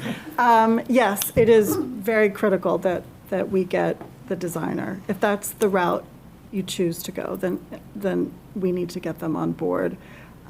Is it doable? Yes, it's all possible. It's all doable. But it would be No, but that's all we're trying to do, basically. Yeah. Between now and the Between upcoming. now, okay, just bringing them 6 on months board. is to get, like, here's this general concept. Yep. And we need these funds for a designer. This is the designer we'd like to use. We have the quotes. Yep. The whole construction costs and all the design costs is a subsequent town meeting. So the RFQ for a designer wouldn't go out until after the May town meeting approves funds I for see that what you're saying, yep. person, that firm. You'd have to know ballpark what you're asking for. Right, but I mean- You'd RFQ it, you just would. So what we needed was, it was an OPM to help us figure this out, whether or not we're going to bring in a designer before or after. Yeah, so let me jump in here real quick, just because based on where the conversation's going, I would say what I believe you're trying to do is not that uncommon, in that essentially you want a schematic concept as associated with a budget. We will probably ultimately tell you that it will be helpful to have a design team on board, even if it's just for the schematic piece, as well as cost estimating. And that's pretty typical, because it's sort of a minimal amount of investment to get to town meeting number one, right, as you had stated, to then be able to, with approval, really take it forward to full design, actually execute the project. So I wouldn't say that's a foreign concept. We perhaps didn't fully understand that that's the route you were taking, but very, very familiar with that process and happy to help you execute against that plan. Okay. But ask more questions if there are any related to that too. All right. Yeah, I'll follow that up, because we've been having this conversation multiple, you're not the only one. Yeah. Just to restate it and give you a chance to respond, I think, one of the things, as we've said before, is I think the community recognizes the need for a new fire station. I think that's been something that's been discussed and is apparent. And I think we all have some expectation of what the cost may be for that. And I think where we need to really hone in on leading into town meeting and getting the support of the town is really making sure we arrive at the, and I'll use the phrase again, the Goldilocks of what we need in a fire station and how to approach its renovation and expansion, so that what we're asking for is reasonable. It's not far over spec and doesn't contain a lot of things we don't need, but it also doesn't omit things that we do need. And so working with the OPM and perhaps a designer in some capacity to get us to that point. And work has been done to this point on studies and things, so there's a lot to draw on, but really coalescing all that work and bringing it into a cohesive, credible proposal to the town is what we're looking for. And again, based on my own experience, the town recognizes the need and is supportive of these things as long as it's well vetted and well considered. Right. Yeah, I think that absolutely makes sense. Yeah, and we have, of course, all the expertise from all the past projects that we've done. We're looking at cost trends, we're looking at square footage, we'd start to look at options with you in terms of different cost scenarios so that we could fine-tune that into one solution that you can bring to the constituents. All right, so moving on to the second question. In the RFP, the select board provided 5 goals for this project, well-vetted goals. Also in the RFP, the select board described a project budget between $5 and $10 million with the concept of potentially adding an annex facility rather than a straight renovation or a new building. So based on your experience and expertise, do you believe this is achievable to meet the goals and stay within that budget amount? Sure, we do. So that's the easy part. But much like a teacher would, I'd like to show you my work and explain how we got there and why we got there. So these are some of the favorite conversations I always have with communities that we work with. And budget development is such a hugely important piece of the project in terms of making sure you get what you wanted, and also managing expectations and bringing something forth to town meeting that actually could survive town meeting. So when we look at a budget and we look at a $5 to $10 million budget, the first thing I'm going to ask us all to contemplate is wherever we land in there, I'd like 70% of that budget to go to hard costs, your physical construction. I'd like 10% to take care of contingency. Most of that will probably end up going to hard costs and construction. But for now, we're going to separate it so that you have cushion and contingency as the project progresses over its life. And the remaining 20% is all of your soft costs. In this case, that's your professional fees and expenses, it's furniture, fixtures, and equipment. It's anything that is either a service or good that's such if you turned the project over and shook it, those are all the things that would then fall out of the completed building, right? So that's how your budget comes together. So then we looked at, can you achieve the goals you stated within a $5 to $10 million budget? And so then we started to do some analysis, and I looked at what other folks had been saying. I looked at our own data internally. I was particularly interested in a study that I think way out in Western Mass, Williamstown just posted, where they were looking at 2024 numbers based on a state average that today, if you were to put a shovel in the ground today, was around $700 a square foot. But knowing that our project together will be in the future, we escalated that out and then start to put some contingency and cushion on it to give you what we thought might be reasonable. So understanding kind of my basic math of 70% hard and 30% everything else, and understanding where the market is, we can guesstimate that physical construction, the hard cost construction for your project, is likely to land between $850 and $1,000 a square foot, bringing a total project cost to between $1,200 and $1,400 a square foot. And so then we simply take your 10 million or 5 million, divide it by the full project cost of, in this case, I used the lower one, the $1,200 a square foot, and got to data that suggested you could afford at the $10 million mark about 8,300 square feet, and about half of that at the $5 million mark. So then if we start to look at the program that you expressed as priorities, it does seem achievable.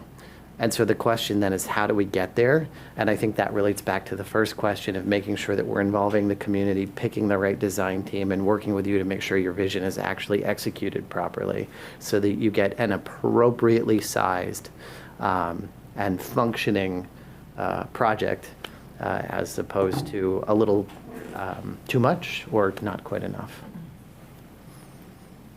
So that was a little fast on the math. Yeah. But I'm happy to take anyone back through it. So some things that have been discussed, moving on to the next question, to help to meet that budget goal have been some discussions in the community about value engineering, creatively designing an annex, or using alternate building construction methods like modular. So how would you help the select board recruit and select a designer willing to consider the alternative approaches? So the board is looking to hire a designer that wants to build their project, not to be led by a designer to build the designer's project, given all those constraints. So why would you be the right firm, or how would you help the firm, the select board, to do that? Well, that's why you hire us, to understand all the costs and the ramifications. And certainly any designer that we would bring on board would be that type of firm that would work with the committee. That's what we're looking for. Somebody that has experience looking at alternative construction avenues.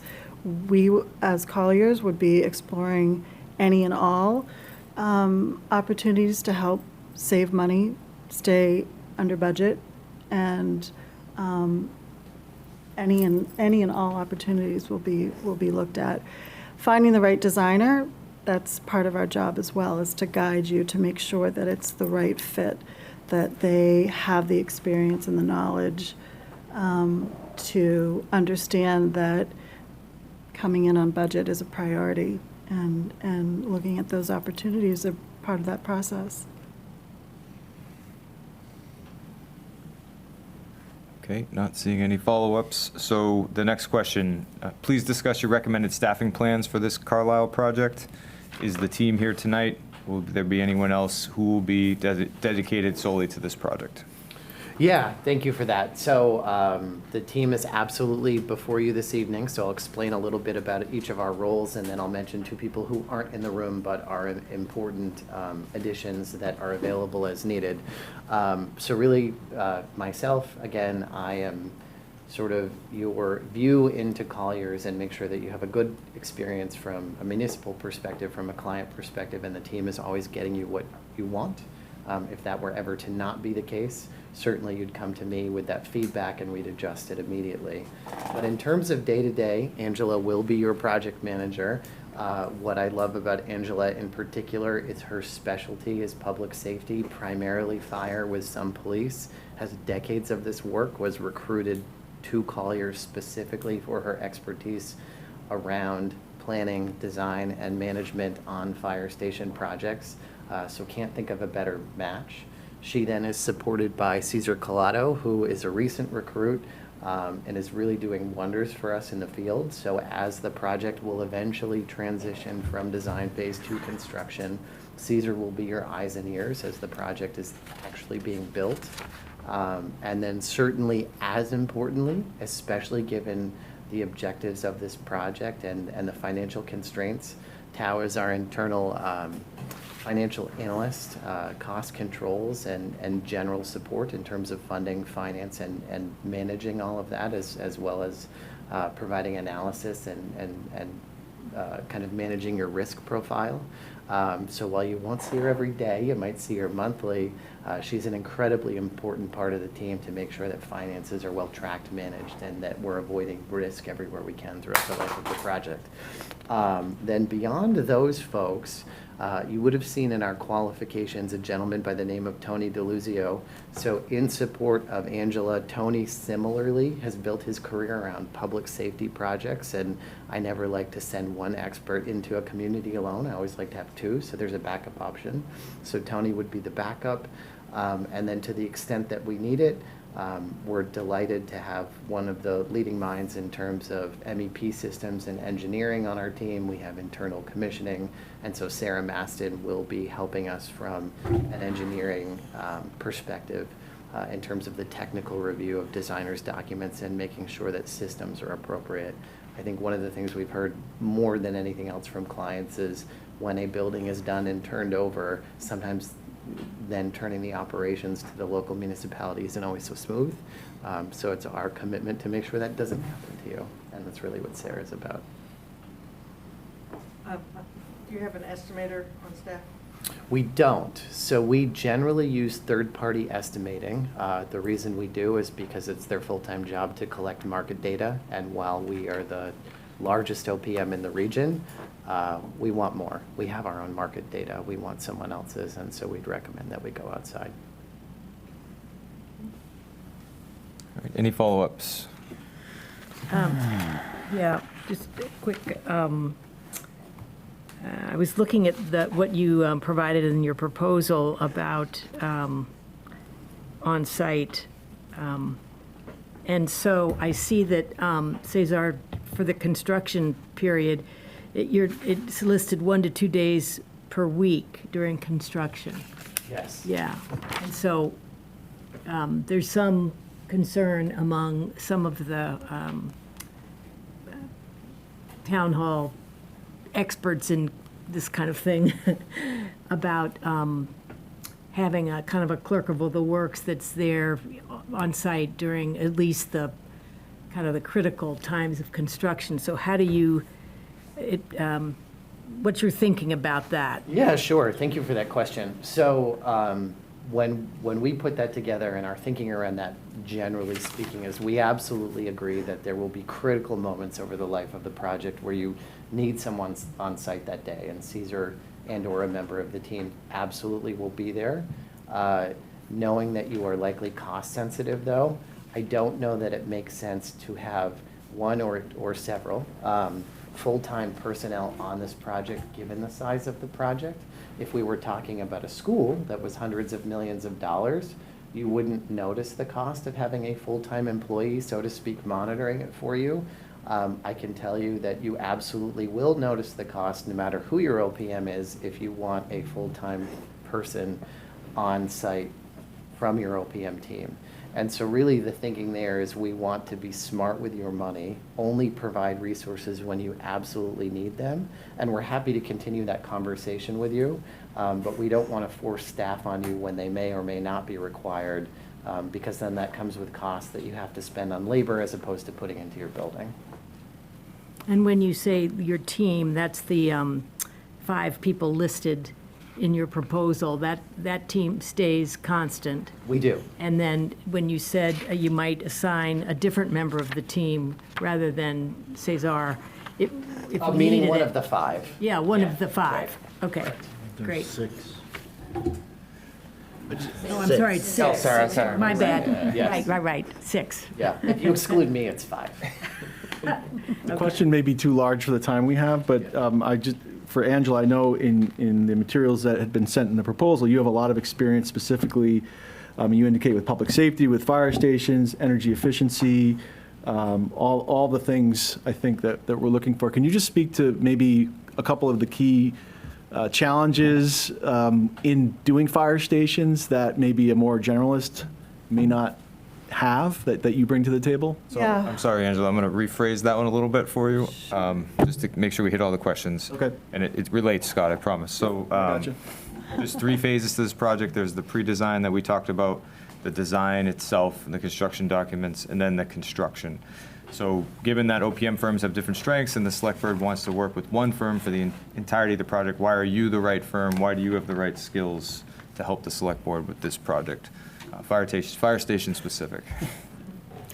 Well, all 3 of those phases are very important. You know, one is not more important than the other, but certainly pre-construction, we have a lot of expertise, a lot of folks backing us up at Collier's that help us with the pre-construction part of it. That's the meat and potatoes. That's where all of the goals are set, and it's really important to establish that early on.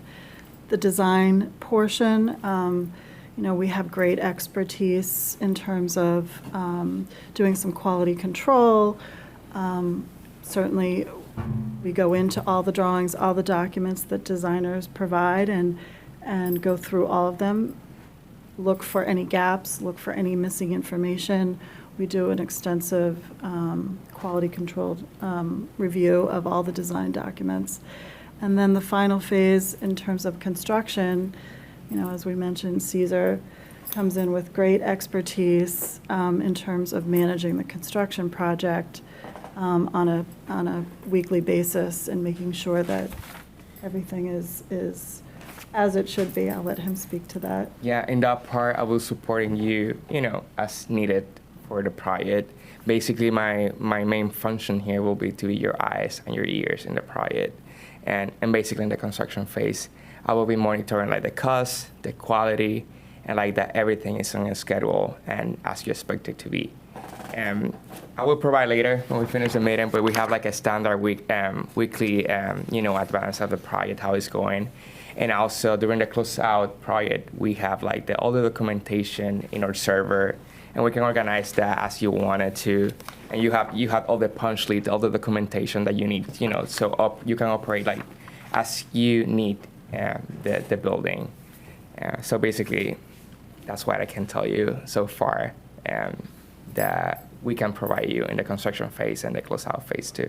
Yeah, the one nudge I would give you, Angela, just to make sure we brag appropriately, and maybe it's not your style, but I'm going to do it on your behalf, is knowing that you've spent so much of your career in fire stations, in particular, having conversations with Angela and Tony where I make assumptions that are totally wrong because I haven't done 20 years of fire stations as the team has, but Angela really knows operationally how they work, so maybe provide a little bit of thinking around that. Yeah, I was going to follow up. I mean, Yeah. fire stations are a very unique project type, and certainly every fire station has similarities, but there's also differences depending on the town or the city that we're working with. So I think part of it is working with the fire department, understanding their needs, their wants. The other side of this project type is the infrastructure and the technical knowledge to build everything that you need to have in a fire station that's going to last you for the next 50 years. And having that foresight and future-proofing the building in terms of the infrastructure. There's also the added layer of building in all the energy compliance that we need to have for this new state-of-the-art building, and understanding the cost implications. So I would say in terms of a project type, the fire stations that I've worked on, there's generally similarities, but when you get into the details and the operations, you also have to fit it towards the needs of the fire department. And that's what makes it so unique. All right, we have time for one more question. Have you worked on-call fire rather than, as opposed to totally? Yes. professional? Yeah. Yep. Yeah. Different. It's a different need. It's a different operation. And certainly, it still has the similarity as to, a permanent 24/7 facility, but there are some differences with on-call firefighter needs. All right, so our last question is going to be about communication. The select board is likely going to appoint a building committee, which will be all volunteers, local volunteers who really care about the town and this project. You're going to be working with staff that obviously has many things to do, and then the select board has limited time. So they're really depending on the OPM to communicate well. So can you talk about your communication style, how you plan to communicate, maybe give an example, and then we'll have time for one follow-up. Yeah, our communication style is that we are involved heavily every day. Sometimes it's every day, sometimes it's weekly. It's phone calls, it's emails, it's reports. And at a high level, we provide an executive summary every month that highlights the progress of the project and where we are financially to give to the select board. And certainly we prepare lots of different reports depending on what the town's needs are. But we respond in terms of communication, whatever you need, and at the phase of the project that requires that level of communication and interaction. And Also, I know that in the construction phase is a really risky situation when the fire station is operating. At the same time, they have users. And we will make sure we have a really smooth and a streamlined process where every stakeholder is informed of what is happening without they have any struggle during the process of the construction or interrupting the process of the regular operation of the fire station.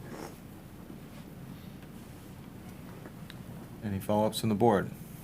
I have a quick one just on the building committee. So we will definitely have a building committee, and it'll be made up of volunteers.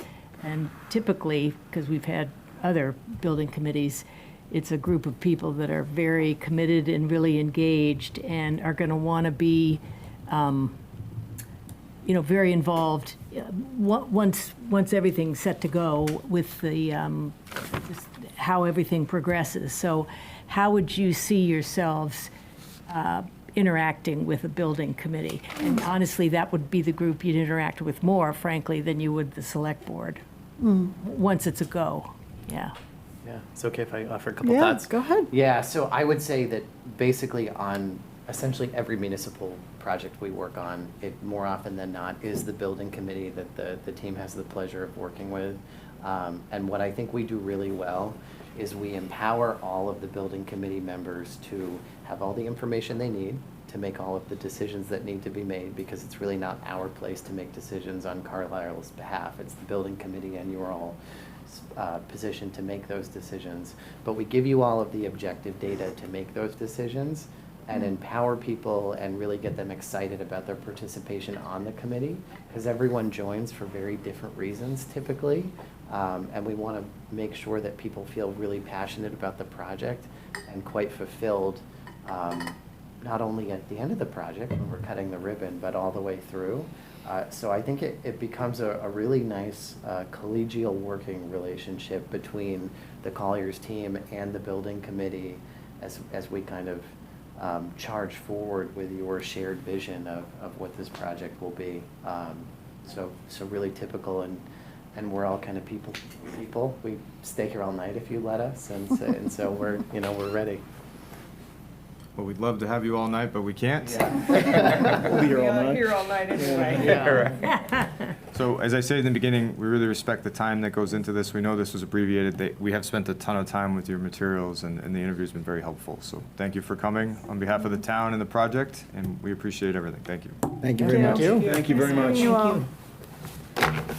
Cesar, are you going to give us some of your handouts? Yeah. I got some handouts too. Okay. I didn't get too much talk time today, but I'll leave you Okay. with some presents. Thank you. Great. Sure. Thank you. Thank you. Thank you. Reconciliation. Okay, thank you. 2 pages. Yeah, of course we, no, of We're course. willing to do that upon occasion.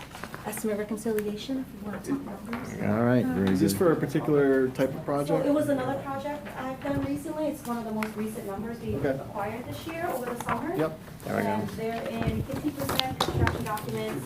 What type of building was it? Just like a town building of some kind? It's a fire station. Oh, it's fire station, sorry. Yep. It's probably on there. No, I wasn't confusing at all. I got it. Yeah, Oh, Or thank you. there's public numbers, Oh, but no, good, no, it's my thanks. fault. Oh, okay. It was the way it came Oh, out. yeah, yeah. But, So this is a fire that's a fire station? station, And you said it's at 50% completion? a 50% completion. Remember what? How large? They have, Thank they're you. looking at a new building, so not the Yeah, same, yeah, I but, gotcha. just the way we run the numbers. Yep. I help This was- facilitate these, Thank you. meetings and do cost comparisons and so on, and all the costs, so just a little preview of what you might see from us. So, Great. Great, thank you. Thanks Thank very you for much. your time. Appreciate it. Packet. Oh, okay. Did I talk too much again? No. Talk with the numbers. No stuff. All right, okay. Okay, great. Great, Is thank this you. different from what was in the proposal? It is, yeah. Okay, Slightly different. Are we but allowed- that's just are we allowed to an example take of it? Executive summary okay. that we provide monthly.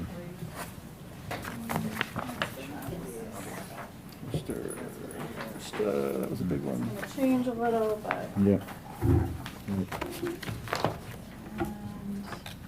yeah, executive summary. That's what we usually provide to owners on a monthly basis. Thank you so much. Great, thanks, Thank you. Angela. Bye-bye. Thank you. Have a good night. All right, Good thank night. you. Bye.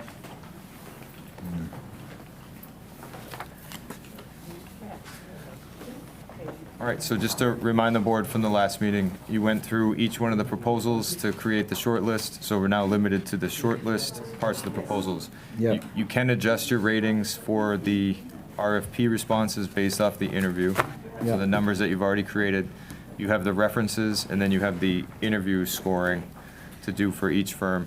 So I would remind that this is a recorded meeting, and these are professionals that took some time, so use numbers rather than words. If you're going to be overly critical, it's just a suggestion. But clarification again, Ryan.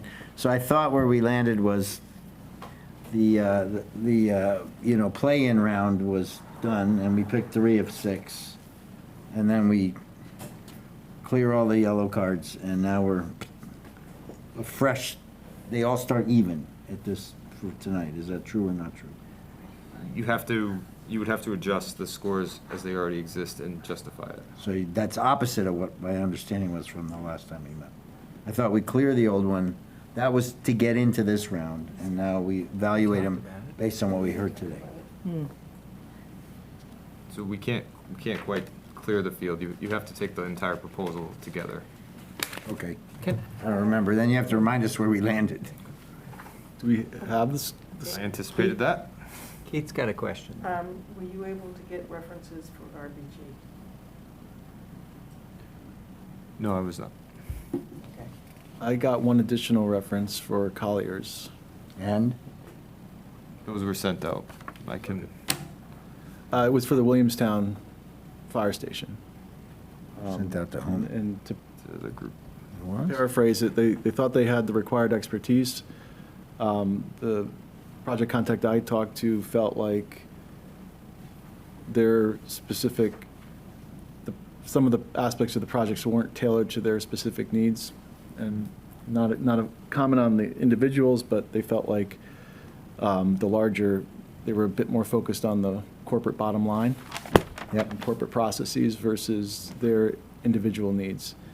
One thing the contact was particularly not happy with was the fact that they just, whatever the cost was, they just took the time and divided by Right, yeah. years. It wasn't cost, like the hours weren't billed in any kind of actuals. It was just a. Which hours? Well, they agreed to a budget for the OPM. Yeah. And then rather than billing by hours the each month, they OPM just took budget. it by, if it was a 12-month, they just divided by 12 and billed the same. So he particularly didn't like that aspect of it, without seeing like the actual time that went into it. So I would say, overall, I would characterize it as and they didn't continue with them past the initial phase. They went with a different OPM for the construction. Okay. So on this process, we had evaluated these 3 firms. We had ranked them ahead of time with our scoring.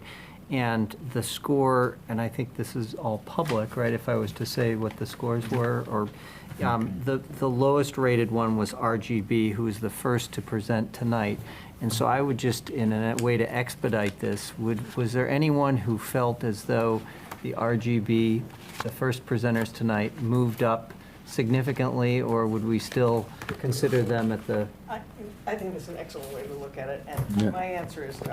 Okay. I agree, no. So no, and I feel no as well. Scott, any? Or maybe, I mean. They may have moved up a little bit, but not into first place. Okay, all right. That's more Fair someone else enough. moving up. Barney? This is the first one, RG. Yeah, that's what I'm looking back on. It's too bad we don't have some references, What? right? Because we never got any, right? Well, that's telling Yeah, by itself. but, Did we solicit references, though? I I mean, did, but I never got any back. and did we follow up and try to get references? Nope, that one's on me. Did not And- get to that. Right, I have a general question before we get too far into the different groups, because it didn't seem like everyone got the assignment, so to speak, and I'm not sure if that was a function of. It had to be how- us if all 3 got it wrong. Well, to differing extents, though, I think. Yeah, I think definitely to different. I just wanted to get your perspective on the materials, between the materials we provided them, the overview. I was surprised that at least they weren't prepared in some cases to address our specific timeline. Do you feel like it was adequately explained in the materials? So I looked back at the materials to make sure, in the scope of work that we sent, the pre-design, so the OPM shall provide advice and consultation to the select board to assure the town of Carlisle receives the highest design services. Right. It says, the OPM will provide advice and consultation to the awarding authority and designer on a preliminary design review and space needs evaluation, including coordination and participation of all stakeholders, other interested parties, and the general public, shall assist in the establishment of ensuing design criteria and development of the project scope. And then when we and Chief, correct me if I'm wrong, but when we held the pre-meeting with all of the designers, I was hammering home the idea that When the you, select. with the OPMs or the designers? We invited all the OPMs, sorry. Okay, sorry. Thank you. Sometimes called designers. These, the people we met with? The firms. I can't say that each one was there exactly. I can go back and look. Process-wise, you met, and they had the opportunity to meet with you and the chief to specifically The ask, fire station. to do questions about the fire station. We described the process of the select board needing significant assistance in the selection of a designer. Okay. And the program and scope of work necessary to design it. Okay. I think where they appear to have missed, and it's a question whether other towns do it differently, is the two-town meeting model, okay? I mean, I'm used to Carlisle, and I'd say to some degree, you know, I don't know if in this case, I don't know if I did it, but I certainly generally push only asking for an amount that will get you to a good answer, not asking for an amount where you don't yet even know what the good answer is, right? And many projects, not just this one. And at least, again, my experience in Carlisle is that's the way you sell it. You say, Yeah. we need a little money, we're going to do, this is kind of what we want to do, it's kind of going to cost this, but we need some money to really nail it down. We'll come back to you with a much better quote. That's how we've done it. I don't know that and maybe we're an outlier in that process, but that's clearly not what they think. Well, and I think that part of we're looking for someone that can tease Are we out. still talking about RGB? No, anybody. Generally, okay. I would not say that blanket, because I think You would not say what blanket? that none of them got it. I felt that CMS did get it. Finally, when we guided them, they got it. I will say, when we guided them, they got it, because they work in the town. I'm not sure, even when we guided it, the other guys are like, woo, what's this about? Like, even when they were told, they answered the way they wanted to answer, which definitely, in the case of the last one, and it comports with your reference, they got the Collier way. Like, here, we do it this way. And just for the record, we got 4 references, 3 of them were very positive. And It may not be a bad way, but it's the Collier way. So maybe we'll go about this differently then. You know, it seemed like there may be a strong preference for a first place person or firm on this, or not? What does that mean? I mean, based on the 3 that we reviewed tonight. Yeah. If there's a consensus that there was one that was outstanding, Yeah. or that we would Right. select, you know, maybe we start there and then work our way down. Well, I think, no, I like the way you started. You eliminated the third place. Well, I didn't, because as Scott brought up, maybe there's something, or Kate or Scott, that maybe there's some information that's come to light that Okay. changes how we think about that. So, Really? Well, the other thing that. Can you envision a scenario where that is a truth? Before I really ding somebody, I just wanted to know, it sounds to me like they had enough information, enough opportunity Right. to get the assignment. And I'm so- saying, you have to think like the way Ryan proposed it when we didn't have references. Assume they got glowing references. Would it meaningfully change the position of that third place firm to move it up to contention? Just assume it's great references. We loved them. They did a great job. So I think I can help. Maybe.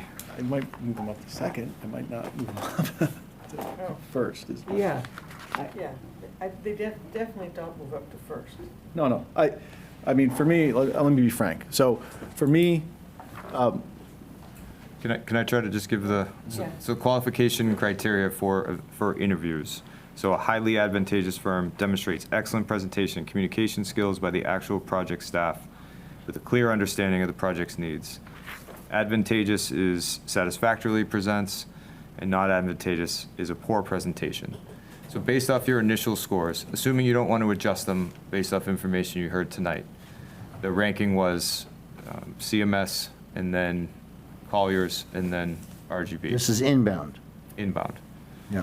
So if you were to rank tonight just the evaluation criteria of the interview, there would have to be a significant movement to change that order, and the same with references. it also isn't rank somewhat important to the process? in case one can't do it. that we have to fall to the next? It is, yep, rank is important. Is there any weighting in these? How do you weight the in-person interview with the paper RF?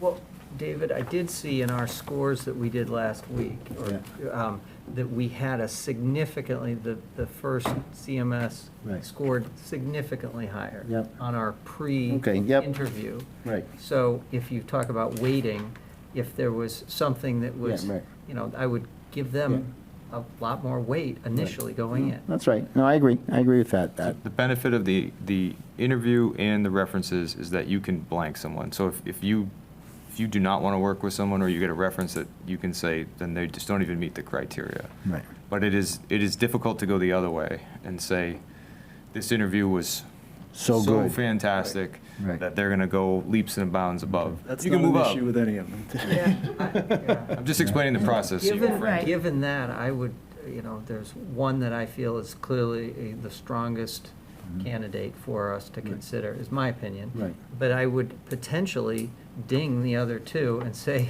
I'd be willing to throw them out, and maybe not throw them out, but Yeah. I want to hear what the board. Well, I'll give you, all right, so I agree with your assessment. I think the one is clear, and by the way, I guess two other independent processes, not us, have picked the same one, right? Different firms, In too. Carlisle. No, but among firms, Yeah. two other Carlisle boards, not that maybe shouldn't matter, but they picked the same one. Okay. So there's reasons we can discuss why I think they do come out attractively. I want to make a statement. It's kind of maybe damning with faint praise, but Colliers is easy to dislike. They come across as smug. We know it. It's our process. Hey, no. I'm going to say it, and they can hear it. They can hear it. We know better. You don't know. That's kind of the impression. However, they have a deep bench of a lot of expertise in areas that we don't know nothing about. And I don't think it's enough to move the order, but I want to acknowledge that they didn't get there just by being big. They seem to really, when the guy answered the costs, like he knew what he was talking about, like boom. And you're going to get, and the lady, she came in at the end, Tao, but like solid analysis. You're going to get like deep skills that a big company provides. I'm not here to advocate for them. I'm just saying they come across as smug and not as nice and user-friendly as the other guy. But they got a lot of stuff in there. I want to just say that. Okay. I think my, how are we doing this? Well, why don't you go ahead? I mean, So- just give your input. Yeah, I think it's interesting comparing the interviews with the materials. I think based on the materials, I thought Colliers was a stronger candidate. Based the on interview. No, based on the materials. From before. Prior. I think based on the interviews, I had some concerns about what we talked about. You have a giant firm. Yeah. What team are you getting? Are you getting the processes? Are they really tailored? Right. And the one reference, one of the two Colliers, and we had three positive references, one being a fire station. The last one I talked to is a project they cited tonight in their favor.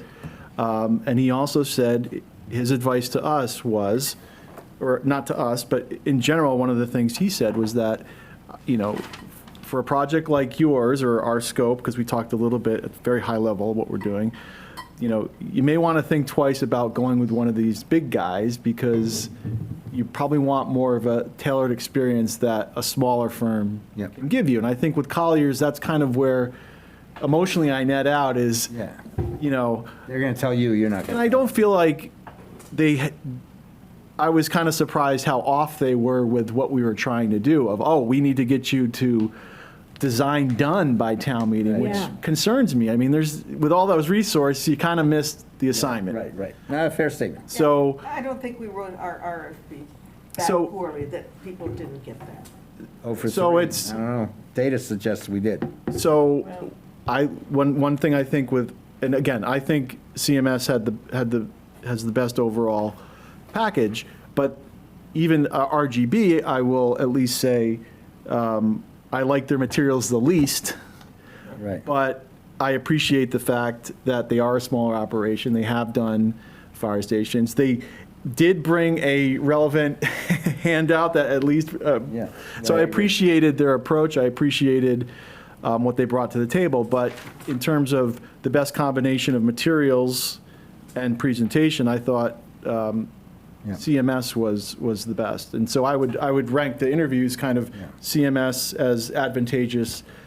RGB is probably whatever the next one is. It was highly advantageous. 3, 2, You put Colliers at the bottom on that one. yes, in the interview, yes. For the interview. I'd agree with that. Okay. I agree that I would put CMS at the top. I would flip the order of the other two, just personally. So you agree? No, I don't. No, he said he would So you would switch flip the the 2 order. and Oh. 3. Oh, the thing, I flipped 2 and 3 is all. Yeah, you like, I you think like, we you, all, yeah, I agree. I speak for others. I understand where I Dave's agree. coming from on that. CMS presented the best. Okay. They're small, et cetera, et cetera.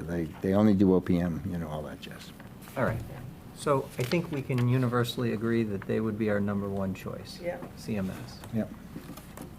Okay? And so do we need a second and third in the event that CMS? Well, given this conversation and the lack of references for RGB, I would say if you need a second and third, you should Get the recs. get the references and have another meeting about it to be. Mm-hmm.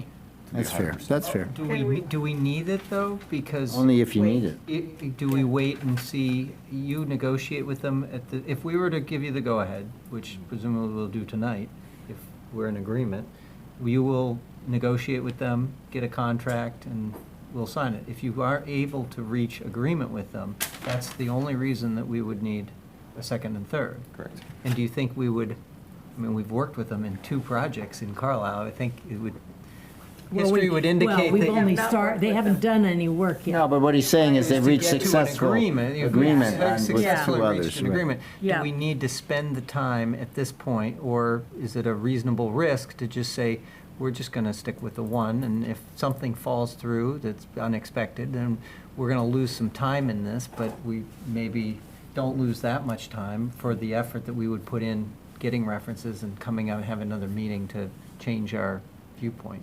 Yeah, that's fair. Okay. Is everyone kind of, is that? How do we ensure that we're getting the right? I'm concerned now after this interview that that they understand what they're asking them to do, and that Once we get under. I'm assuming you can take that offline and back and forth in the I discussion. wrote down, because when we said it said, yes, we understand that you want a strong schematic design with a strong estimate from me. Right. Seems to me they ought to. You said schematic is not the If right I word. could, if I could be candid to the board, I would say going through this process has helped you clarify your thinking in terms of what you want for this project. So, although I agree that mostly the Carlisle has done the 2 town meeting approach, I think that has come out of you going through this process and wasn't identified prior to the RFS development.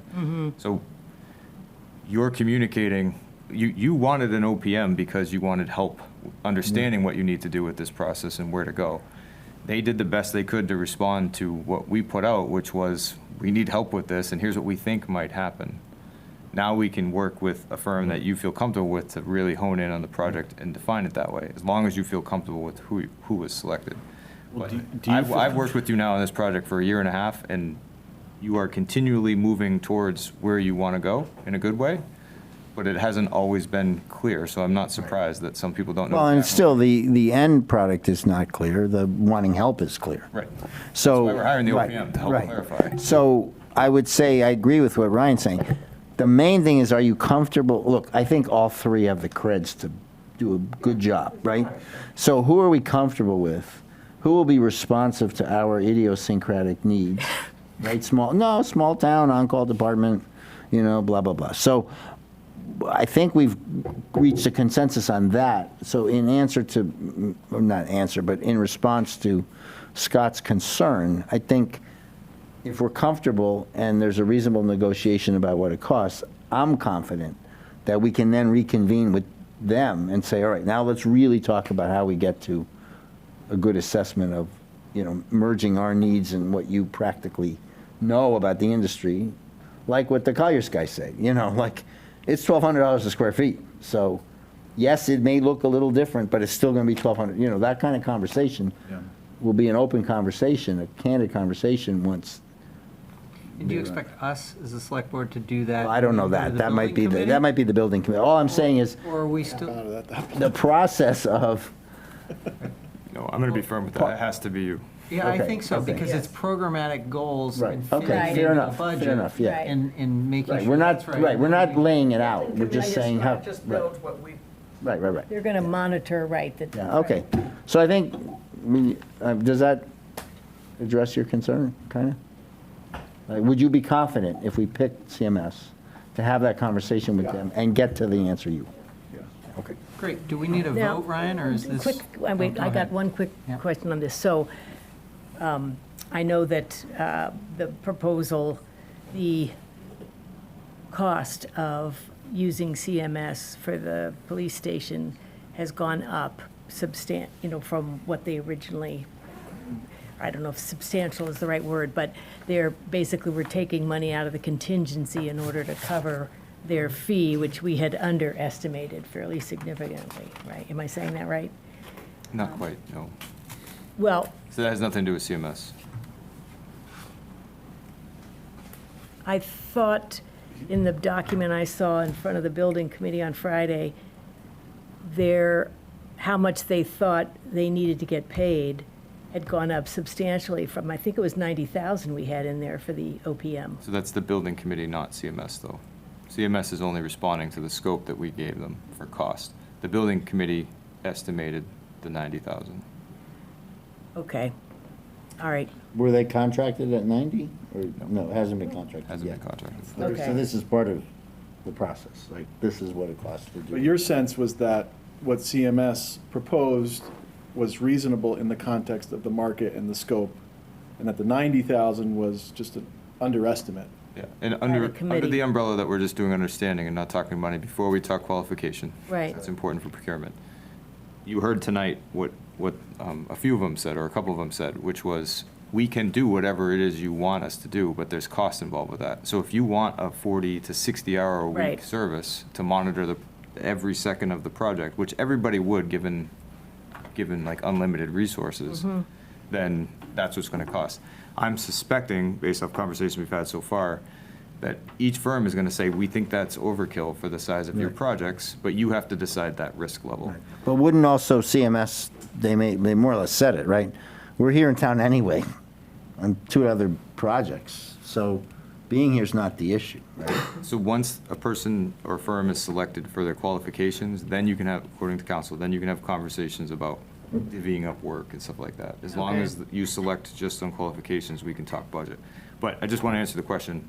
They're going to propose whatever it is that you request for a service. So Yeah. if you say, we want you here every day in the office Right. working with the town, it's going to Yep. be hundreds of thousands of dollars. Yeah, I If got you say it. once a week, it'll be cheaper, still expensive, but cheaper. Yeah, well, I guess the question is whether we ask them to give us the cost of this, that they gave, so whether they would revise this first, this was in the proposal, how many hours from So each person. we can't talk about that until you decide which firm is the most qualified to do your project. Right, so I'm just saying, if we chose them, we could ask them And to review this. we're You can defining the amend project your- as you can soup to amend- nuts, right? Move on with it. Like, this is soup to nuts. We're looking for one person from start to finish, although our initial effort is this pre-design.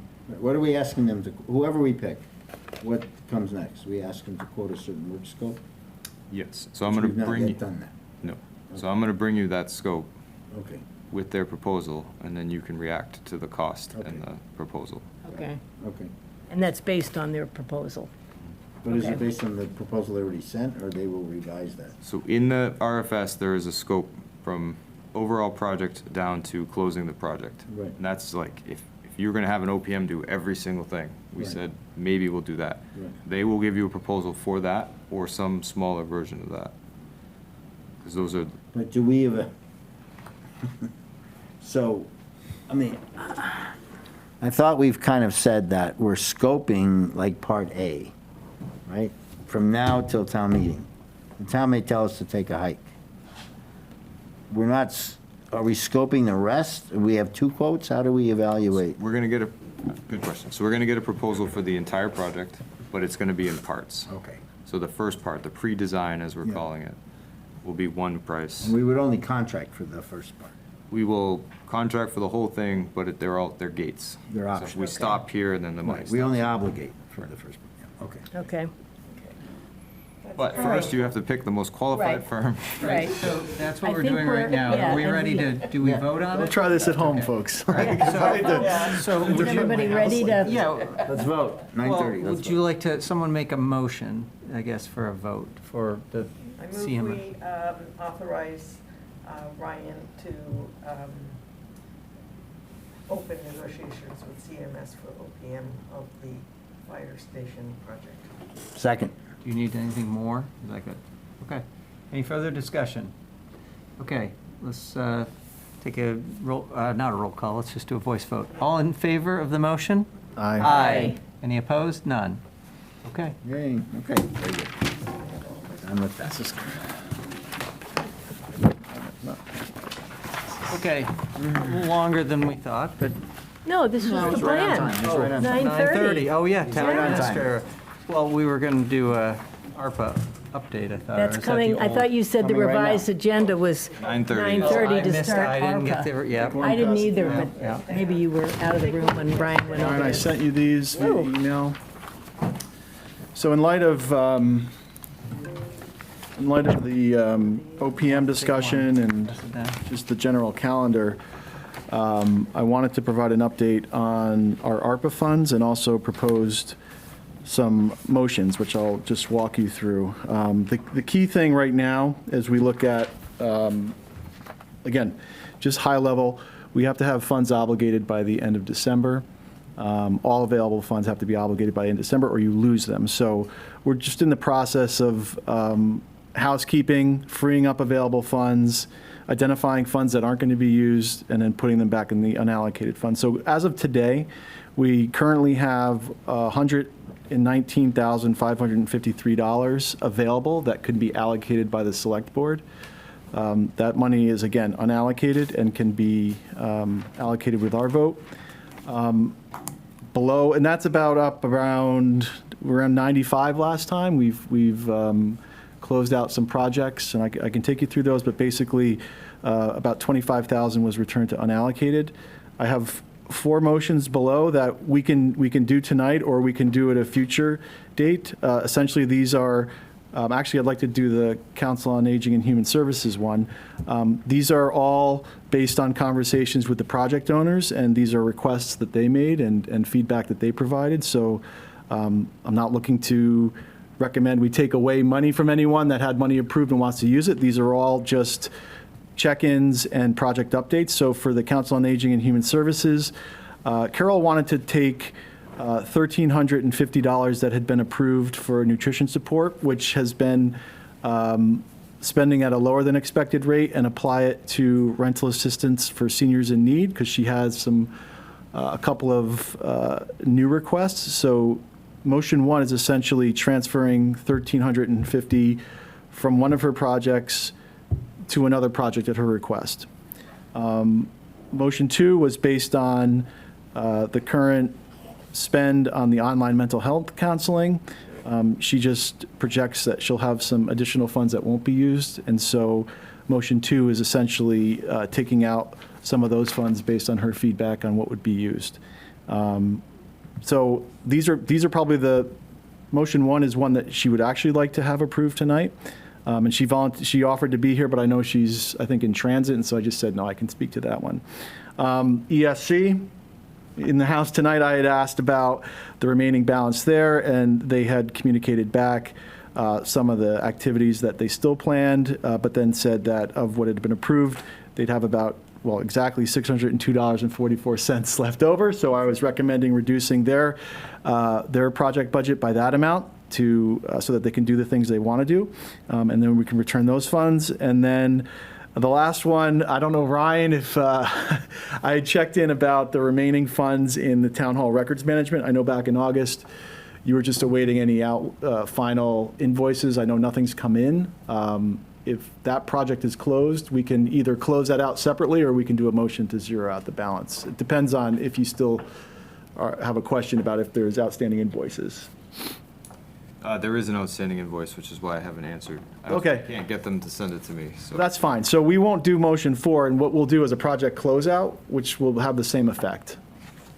And then as we look forward to next month, again, we want to get everything closed out going into December so that there's no surprises and we can make sure we use all our funds.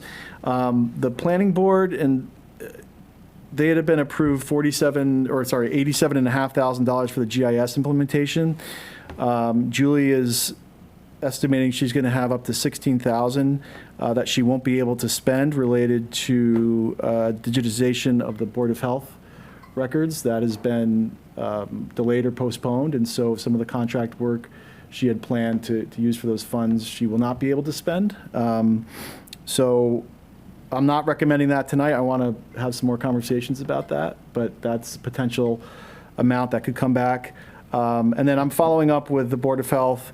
I haven't followed up with them in a little bit. I know they're running a clinic, a vaccination clinic in November, and we'll see if they have any extra funds at the end of the year for that, and I'll follow up with them in November. And then they Stop the Bleed training workshops. There's still $1,200 in balance there, and I'm just going to follow up with Linda and see if they have anything planned for the end of the year. Comma in the wrong spot. Oh, do I? What do I? Oh, yeah, 2.8 million, yeah, $2,800. So Yeah, or that's essentially the universe of adjustments left. And again, there's 3 motions for tonight and then up to 3 or 4 motions in November. But the other thing, just going back, is as we look at the OPM and how we would fund that, if we're going to use ARPA funds, we can commit funds tonight from the unallocated pool if we want to do that or need to do that. Otherwise, we can, again, free up some more funds, and maybe we might have up to around $150,000 in unallocated ARPA that we could apply to OPM or another project. Might have up to 170,000, I think. Yeah. Fair enough, Yeah, yeah. 130 and another 35. Yep. Do we have any ballpark idea of, I mean, this is going to your second page, right? Does that, The second page is just the request form.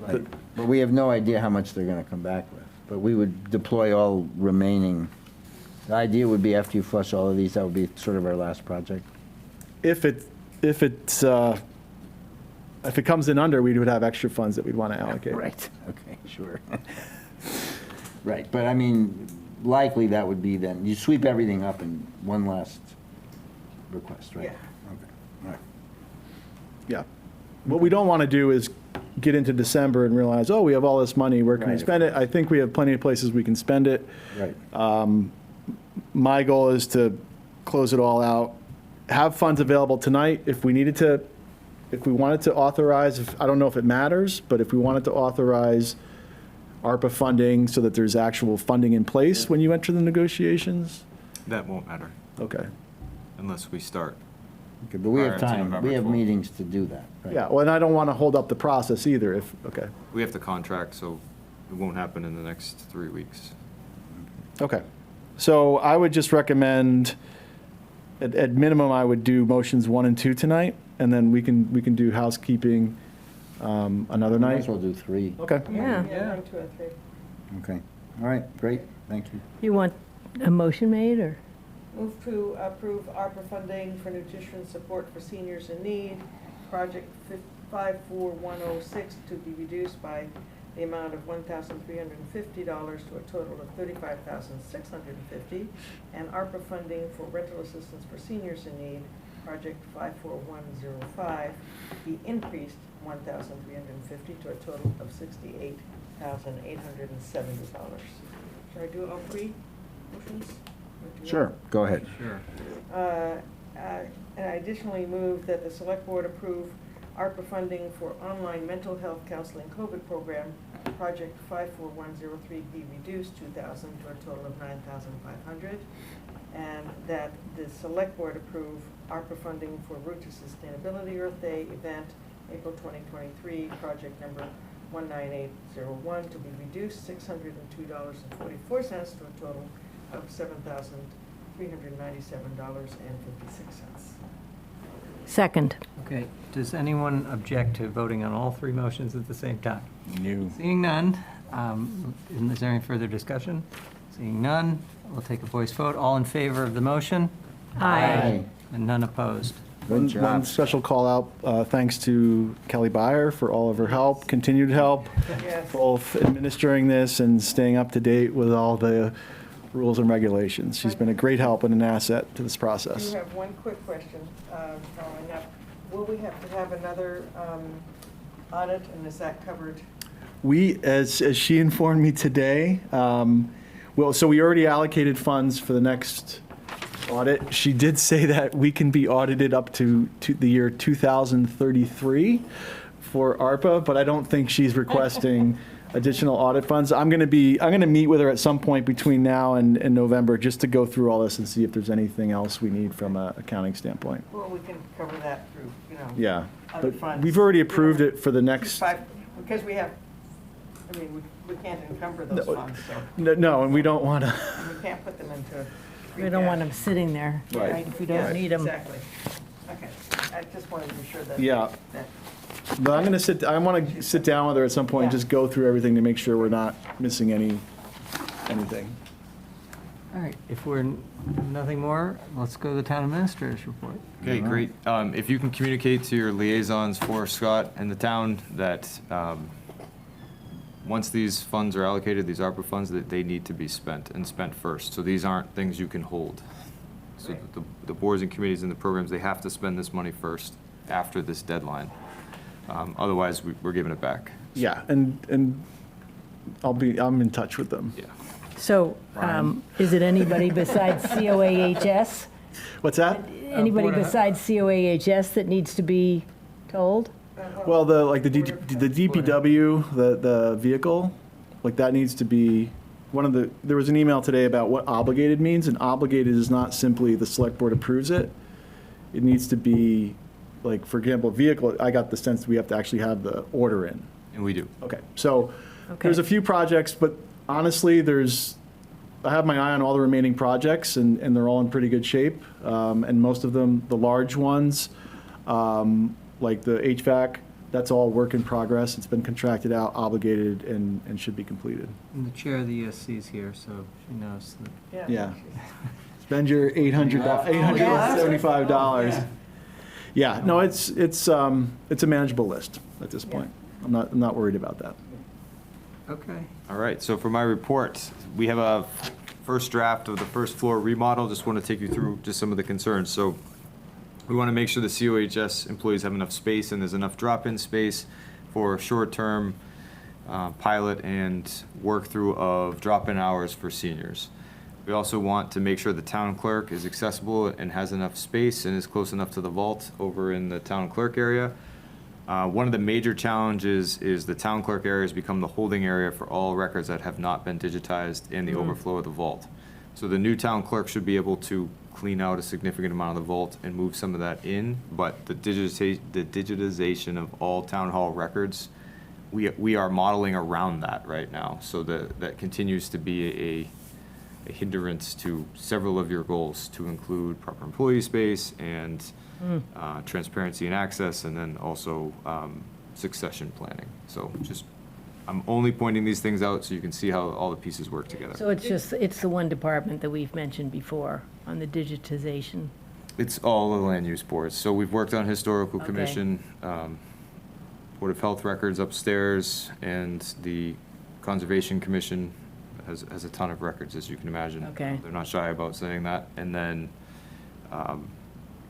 Zoning Board of Appeals we're working on getting digitized right now, because those are under control of Julie and John, and then John's finishing the planning board records. So all of it does work together. And assessing as well, but they kind of get forgot because they get contained in their little area. Right. So I'm just going back to the ARPA money that was allocated for digitization. That's covering what Ryan is saying is underway, and it's what's not underway that's being returned. Just my records. So we offer digitization to every department, and Right. none of them took it up. Okay. Which absolutely floors me. Yeah. To It say makes that no right out sense. loud. Yeah. In any substantial way. There was a couple of small boxes that were just. But probably not the time to take this up now, but perhaps in a future meeting. We just went through this big at least the first of two, very successful, in my opinion. Thank you to Julie for organizing and the planning board, the MBTA open house.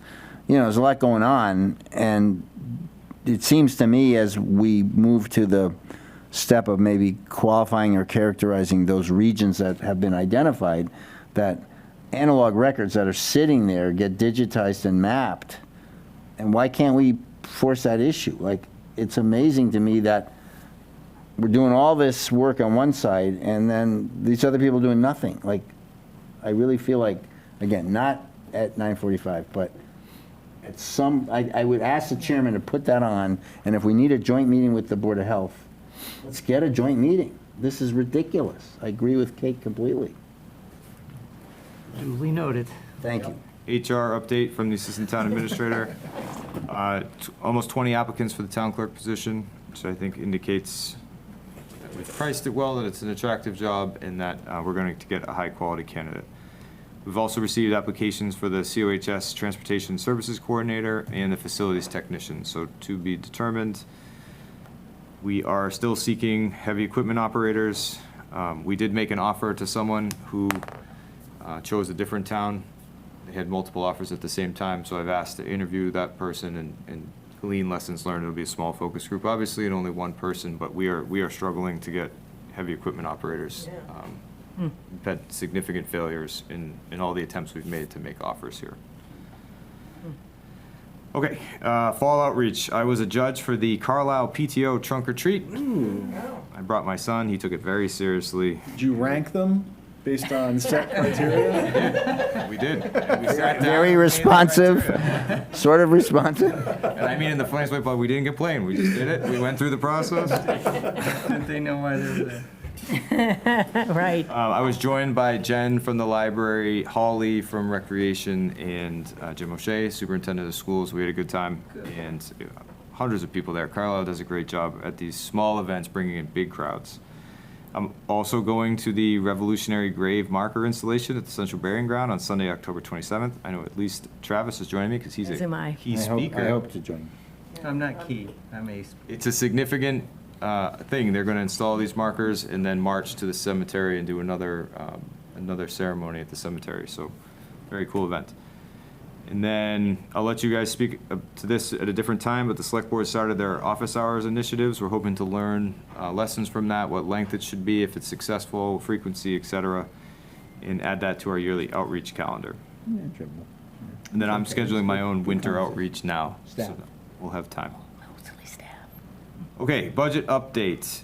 I gave you a memorandum for discussion on Thursday at your meeting on Thursday, which is duly posted for budget discussions that will inform the budget letter that goes to departments. Kelly and I have finalized the draft that will then include your goals and be sent to departments for return by December 3rd, and this will officially kick off the FY26 budget. Key decision point for you, for the board to make hopefully by Thursday, is when annual town meeting is going to be. That's key for planning for the planning board and many of their initiatives, and then also our back calendar. And be aware, Concord is in June this year because of the 250th. June, So they're, I think, June 8th. Well, it's he attached their schedule Yeah, here. So we had set April 28th. The moderator reminded me that Carlisle does not schedule town meetings for after school vacation, so we're looking at the first week. We will be ahead of we will be ahead of them this year. Well, but What happens if they amend their school budget at town meeting? Well, the school budget timeline is also June 2 is Concord. delayed, not delayed. They're usually about a month ahead of us, and now they're about a month behind our old schedule. I think it'll work fine with our current schedule, but yeah, everything's been pushed back in Concord for the 250. Interesting. So I think we should put a date on the Well, let's table, talk about right? it Thursday, yeah. Yeah. Let's not do it. Should come with a date Thursday. It's going to be one of the first 2 Mondays in May, likely. And have you asked the moderator about either one of those, or you need someone from this group to ask him? From what I remember, he said those dates were fine, but we So, can reach I'm out. sorry, I may have misunderstood you then. I thought you said that the moderator said we never did it after April vacation. The week after. The week after, Or he the doesn't, week after. it's the Yeah. Monday after vacation. Late, Yeah, right, late no, break. because, yeah. Right. gotcha. April 28th is Right. this year. Vacation's later this year. Yeah, So okay. the first So we could Monday do it- in May would be May 5th. May 5th. Ooh, Cinco de Mayo. Yep, and the Cocktails. next Monday would be the Yeah. 12th. Margaritas and budget. We're gonna need like Right We're gonna need after- them, to be honest. we're gonna need about Mother's Day. 4 nights this year. Let's get ready for that. No. This is a stacked agenda. March, April, May. You don't think? And we can't do the 26th. It's 2 nights. Let's It's not do definitely that, 2 guys, nights. let's do that on Thursday. Well, but No, I think I it's think helpful it's to helpful zero to in zero on at in, least a even couple if we don't- options, right. yeah. May 5th. May 5th and I 6th. think it's possible it's 2 nights. No, I think it will be 2 Will nights. be, yeah. I think we should plan on 2 nights. So 12, 13, all right, maybe. We have a select board meeting on the 13th normally. That would be, and we would have one in April. We'd have one on the 8th and the 22nd, so we'd probably want to move our schedule and meet on the 6th and have this town meeting on 12 and 13 if we didn't want to. Well, we can move our, that's fine. Then we got Easter. Yeah, well, we have to, that's why. Yeah, where think is about- Easter? Think about all the 20th, other and holidays. birthday's on the 22nd, so you. Of May, Yeah, so would. okay. Route to sustainability April. 26th, probably. on the 26th. Of April. Yeah, take out, it's gotta be Yeah. 5th or 6th, so 12th. that's So that May 5th Saturday. to the 12th. Hey, let me seems ask like- a question, though. Is there any, has anybody, I guess you're on the committee, is there any proposal We coming might. out of the town meeting Well, we group to might- make we some might wanna do the change? weekend, yeah, we might. That's what I was wondering, That's right, so. yeah, well, I believe that we should have the discussion with FinCom more generically about if we lead Concord, is there any risk that Concord votes something different that materially changes our budget? Ordinarily, we trail Concord, so we know all the facts when we come to meeting. Right. I think that's what we should think about first, and then we can feather in. I think deciding between 2 Mondays in May right now is premature, personally, since they've come out with their calendar. Okay. Ryan had suggested we need to do this. Is there, what's the? Well, we're having a meeting Thursday. I'm not saying delay it. I'm just saying Oh, it's okay. not just, we have to think about what the impact, it's never been in my 20-something years that we were before Concord, never. And Yeah. Concord sometimes votes things Although that we actually did change think what we. about jumping up in front of them last year. I'm happy to have a conversation. I'd just rather have it, We got scooped. yeah. June's late, I mean, June. Yeah. June is late, but they've, Well, also, the way we do it, our town elections have to be, how everybody much has the same. after that? Before June 30, everybody has to be voted in. Before June 30, After but town don't we have to meeting. have a certain amount of space between town meeting and the election? It's like a, 5 days or yeah, it's a short amount. Okay, but you could still get it in if we waited We'd have to do until it the June. first week, we'd have, to I don't know, concurrently or something, I don't know. In the COVID time, didn't we delayed it, right? Yeah, but the whole budget, everything was, But we still made it before June, we'll make it before June 30. Anyway, okay. Um, The 9th looks like it's like our drop dead date. Okay, it looks like the 5th, 6th, or 12th, 13th. I'm sending Wayne an email. Oh, this is to go in May, not to wait till June? Right. I Okay. just wanted to double check with him. Yeah, sure. If there's anyone else that. I'll talk need to him reach as well. What? I will talk to him. We will, Because you should ask Our them me- about our whether committee the will- governance we have to make a committee is deci- going to we had- seriously right. recommend a weekend.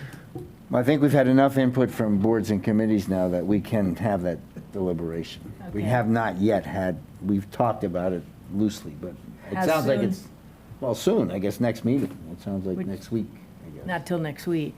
No, I mean, we could, You have to post it, yeah. Bonnie, it's October. I know he wants to get it done. it's not gonna be earlier than what anyone, it's not like we're looking to pull it in, so I don't Right. think any of these dates are gonna be a problem Right. for the Yeah. budget Right, process. right. Later is okay, as long, if we were discussing early April, that might be an issue, but Yeah. all these dates should be fine. Yeah. All right, online donations. The Cultural Council has withdrawn the request, so we're no longer building a pilot. They're going to use services provided by the Community Foundation for Metro West, which will manage a dedicated fund for donors to contribute from any financial source. So this includes donor-advised funds, personal checks, credit cards, and more. So they'll be getting funds directly from them for their programming. Kind of it's similar to a Friends of, but it's this particular group is for a lot of nonprofits, not just one. I don't know why we didn't think of that before. I think that's a great solution, and I think a lot of our, They had to do some work to, I haven't caught up with Mark, but I know it wasn't like they had to They had do to some speak with legwork council. to figure out that they could do this. Because I forget I don't know all the machinations of it, but not everyone can use these groups. You have Okay. to meet some. So some good news, we talked to you about a vehicle for the facilities department, purchasing it using FY25 funds. Aubrey was able to secure through some significant work a Maya grant for $10,000 to offset that cost. Nice. Justifying it through reduction of risk at the school with the smaller vehicle and That's great. good work. Great. Found money. So my working group established a contract with Sprague Energy for 1 year, combining 4 CPS accounts and 6 town accounts. This secured a new contract rate of 8.7 cents per decatherm for 12 months. We had Sarah work on this to assess green options. Spoiler alert, there's only 3 providers in New England and natural gas isn't that green. Yeah. So we did our best, but overall the procurement is in the best interest financially. We only signed a year to see where the market's going. So it was really low COVID and it spiked up. It's coming back down, and now this is setting us up for hopefully a reduction in the next year. But, you know, there's an election and other things that are going to cause significant changes, so we'll see. All right, OPEB presentation, my financial oversight working group. I invited David and Mark to review the OPEB actuary study and liability and trust funds with us. We are 27.86% funded, putting Carlisle in the 80 and 90th percentile for Massachusetts. Definitely much higher for small towns. Yeah. This is a 6% increase in our funding ratio, so this is good news, and that comes from employee experience and favorable interest rates. So the working group's recommendation is to the Finance Committee is to maintain our current level of OPEB funding. And I included that report for your review. It was decided that you probably didn't need a full presentation, but just that report. Holiday hours. I am recommending that the select board offer town employees additional holiday hours in the coming months. It's a weird year with Christmas and New Year's falling on a Wednesday. So I'm recommending that we close town hall and non-essential buildings on December 24th and 31st. This includes compensating employees that need to fill necessary shifts, so that's police and dispatch, and any fire calls that come up. I think building usage would be really low and limited in those days, and I think if you were to ask employees what they wanted for a gift, it would be time with their families on those days, so that's my recommendation to you. So they would come in on a Monday and be off on a Tuesday and Wednesday in both weeks? If they wanted more time, they would take accrued time. Okay, all right, fair enough. Okay, capital projects. Greeno Barn project is now final. We're working on a public presentation to include in video with our land use team. The Corey Auditorium lighting project is now substantially complete as of Monday. There's a couple of small installations still needed, but the auditorium is open with approved lighting and safety. We will also have a video and presentation for you on that. A dog park is continuing along and still on track to be open later this fall. Tree work finalized in the central burying ground on Sunday. This opened sight lines and removed limbs that were endangering historic markers. Next, the grave restoration folks and the Litchfield Seat Repair Company will come in and fix those projects, hopefully before the holiday season. The cost of this would require, they almost had enough, but they're gonna need a little bit more money, and they're likely to request CPC funding for repairing the entrance stones. So if you're at Ferns and you're walking directly into the cemetery, that opening, there's 3 stones there that need to be fixed and repointed. what size of project is that approximately, just out of curiosity? The total, Yeah, well, no, just that last one that they need, that they. 30,000. 30, okay. That's more They're nice stones. They better be. Yeah. 10,000 apiece. Wow. So they had about 20, Yeah. so they're missing 10. So Yeah. it's already been approved, Okay. most of it. Yeah. So, okay, so they're looking for 10 10 more, is what more. I'm asking. Yeah. Ish. Because I'm just wondering, instead of having to wait, if we could just say, ARPA? ARPA, This is where we get in trouble. See, we're getting in trouble. Right, we start spending. I don't know what their No, because we timeline can't- is. I mean, we can, I would, They were totally fine waiting until, it's not a They're dire. not going to Okay, get to it fine. for the winter, Okay. right? nobody's going. All right. Okay, MFC's contracted with the mechanical house doctor engineers to assess construction and conditions and construction documents for the library HVAC coils. This was approved in your capital plan and will be rolled into the renovation to save hopefully time and money. They're also working with the Recreation Commission using FY25 funds to replace the HVAC system in the brick building, which will likely use FY25 funds from the Recreation Revolving Fund backstopped by the MFC. So they're continuing to do good work, and I just want to report you on that. Lieutenant Newman and the fire department procured their new garage bay heaters, and those will be installed early next month. That's also a capital plan. Construction projects, Library Building Committee will discuss and finalize their CMS proposal for OPM services on Friday. Police Station Renovation Committee met last Friday and approved a proposal to bring to you, which you have for your meeting on Thursday for final approval or adjustment. And then we did a lot of work on Fire Station OPM tonight, so I won't touch that. Discussion points for you to review, town hall hours, your discussion with the COHS at your next meeting, town clerk appointment, the climate resilient policies presentation that's coming. Julie and team are coming before you to talk about MVP and other related climate policy changes that may or may not be coming and that need your input. And then your tax classification hearing is scheduled for November 26th. We approved a banner at the north end of the town common advertising the Mosquitoes annual campaign. It'll be there from November 18th to December 2nd. Trick-or-treating hours were set by Chief Amendola for October 31st from 4 p.m. to 8 p.m., and we made sure to let him know not to mess that up. We'll be communicating those hours to the public. If I didn't have my own kids, I would love to come here. It looks like a really good time in Carlisle, but I would be divorced, so. Bring your kids, good candy here. I would like to recognize Town Planner for staff recognition, Julie, and our new Planning and Zoning Land Use Assistant, Noel, for their MBT Communities Housing outreach and update, specifically their open house that was held last week, which saw over 100 people. The planning board designed 2 open houses with the goals of exchanging information, gathering feedback, and refining mapping. Julie and Noel held one-on-one conversations, explained MBTA efforts, and gathered information to inform the planning board's final recommendations. In my opinion, this is how public service should be done, with a lot of input from the community and the staff listening and recommending things to the elected and appointed boards. The department's willingness to share information and answer resident questions will pay dividends during what we just talked about, the annual town meeting likely. I want to say that there were a lot of people that came that didn't understand that this was still a work in progress and assumed that they were coming to see a fait accompli.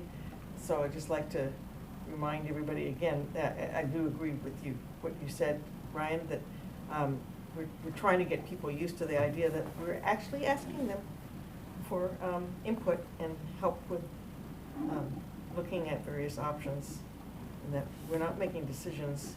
They're going to want, we're trying to just give them the information that they're going to need for making a decision down the line at town meeting.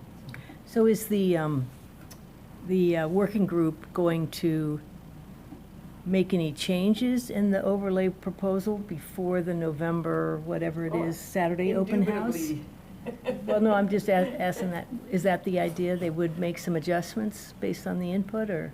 I believe so. Yeah, okay, good. Yeah, and So that, might be, they should, well, I'm sure they're doing, I'm sure Julie's on top of it, but the new publicity for that date should include, right? It was already, yeah, it will. No, it should, but not the postcard we got, but right, the new publicity for the Saturday. Oh, yeah, that's right, you're on the committee. Yes. Right, should include making it clear that there will be some revisions of the I don't overlay know if we're going to plan. send a new postcard, I guess we'll have to. No, I'm discuss not that, saying but- you should, I'm just Okay. saying in whatever publicity you Yeah. send out for Okay. it. And also to really remind people of your point, which is, this is a work in progress. It This is is a work not in the final progress. plan, That's- yeah. this is- And I also wanted to say, because Ryan mentioned the MVP presentation, we actually talked today, and I'm sorry for slipping in my liaison report to yours, Ryan, but we thought maybe we'd do a twofer and have an MBTA update for this board at the same time. since it's Sure. Oh, for the agenda, when it comes up. When it comes up on the agenda. Gotcha, gotcha. Because we think it's important. Tomorrow at the Board of Health, there's going to be an MBTA presentation to that board, because we're kind of trying to keep all the boards and committees in the loop as well, as how ideas are evolving as we go, and getting more input, so that we don't go off into some direction that people don't want us to go in. That is my report. Excellent. Thank you. Okay, I guess we're towards the end of the meeting. Unless, do we have to approve minutes? Yeah, we do have a set in here. Set in here. Yeah. You all have a chance to look at those? Yeah, I The- looked over The 'em. meeting minutes of October 8th. Move approval of the meeting minutes of October 8th as presented. A second, anyone? I sent a very minor change about the spelling of my name to Gretchen. No big deal. Okay. So do you second it with? Oh, the yeah, of amend- course, I'll second it And with the, with the correction of As the spelling corrected. of Barney all at right. the end. Perfect. All right, any further discussion? All in favor of the minutes? Aye. None opposed. All right, liaison reports, it's kind of late. I think we should. Just have one Okay, quick go for pitch, it, which Barney. I sent you guys the flyer today. Next Tuesday, the CPC is holding their first ever, I believe, even though we're supposed to have been doing this every year. There it is. A community hearing here to have people provide their ideas about how they'd like to see CPA funds spent in the future. And if people already have specific ideas of something they might want to propose, that we give them some feedback on eligibility, and a very brief sort of review of the act and how it works in Carlisle. So, And what was the and date that's again? I'm sorry, I missed that. the date. It's next Tuesday, the 29th, from 6:30 to 8 here in the Clark Room. And there'll be light refreshments. Oh, Exactly. yeah. Nice.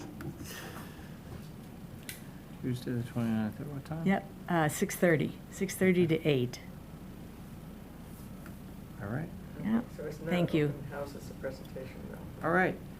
We're towards the end of the meeting, and if there are any public comments, seeing none in the room. I got one, real quick. Oh, yeah, you haven't done Should have that. done this at the beginning. Thursday, class of 2027, sixth grade spaghetti supper at the school Thursday, this week. This oh, week. this week, Yes. 2 days from now. Yes. Okay, So Carlisle MA PTO. If you go there, just Google spaghetti supper Carlisle. You Okay. can buy tickets online. Starts at 5. Great event. and when are your office hours, or have you My already done them?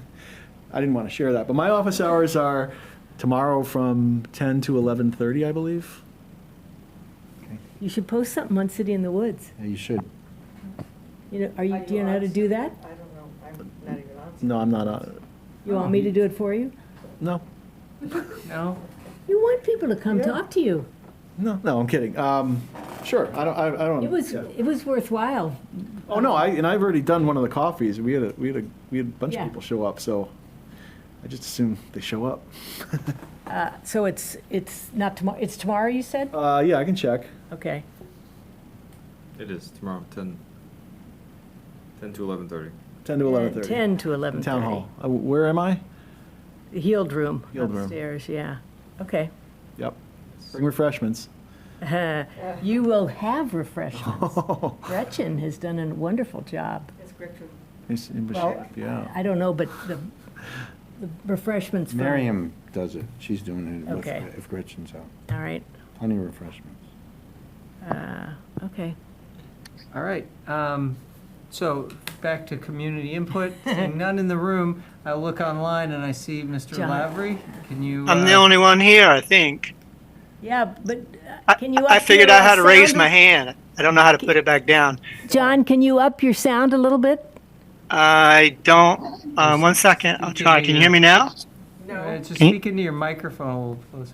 How about that? Can you hear me now? We can hear you that well We can enough. hear you. We'll listen intently.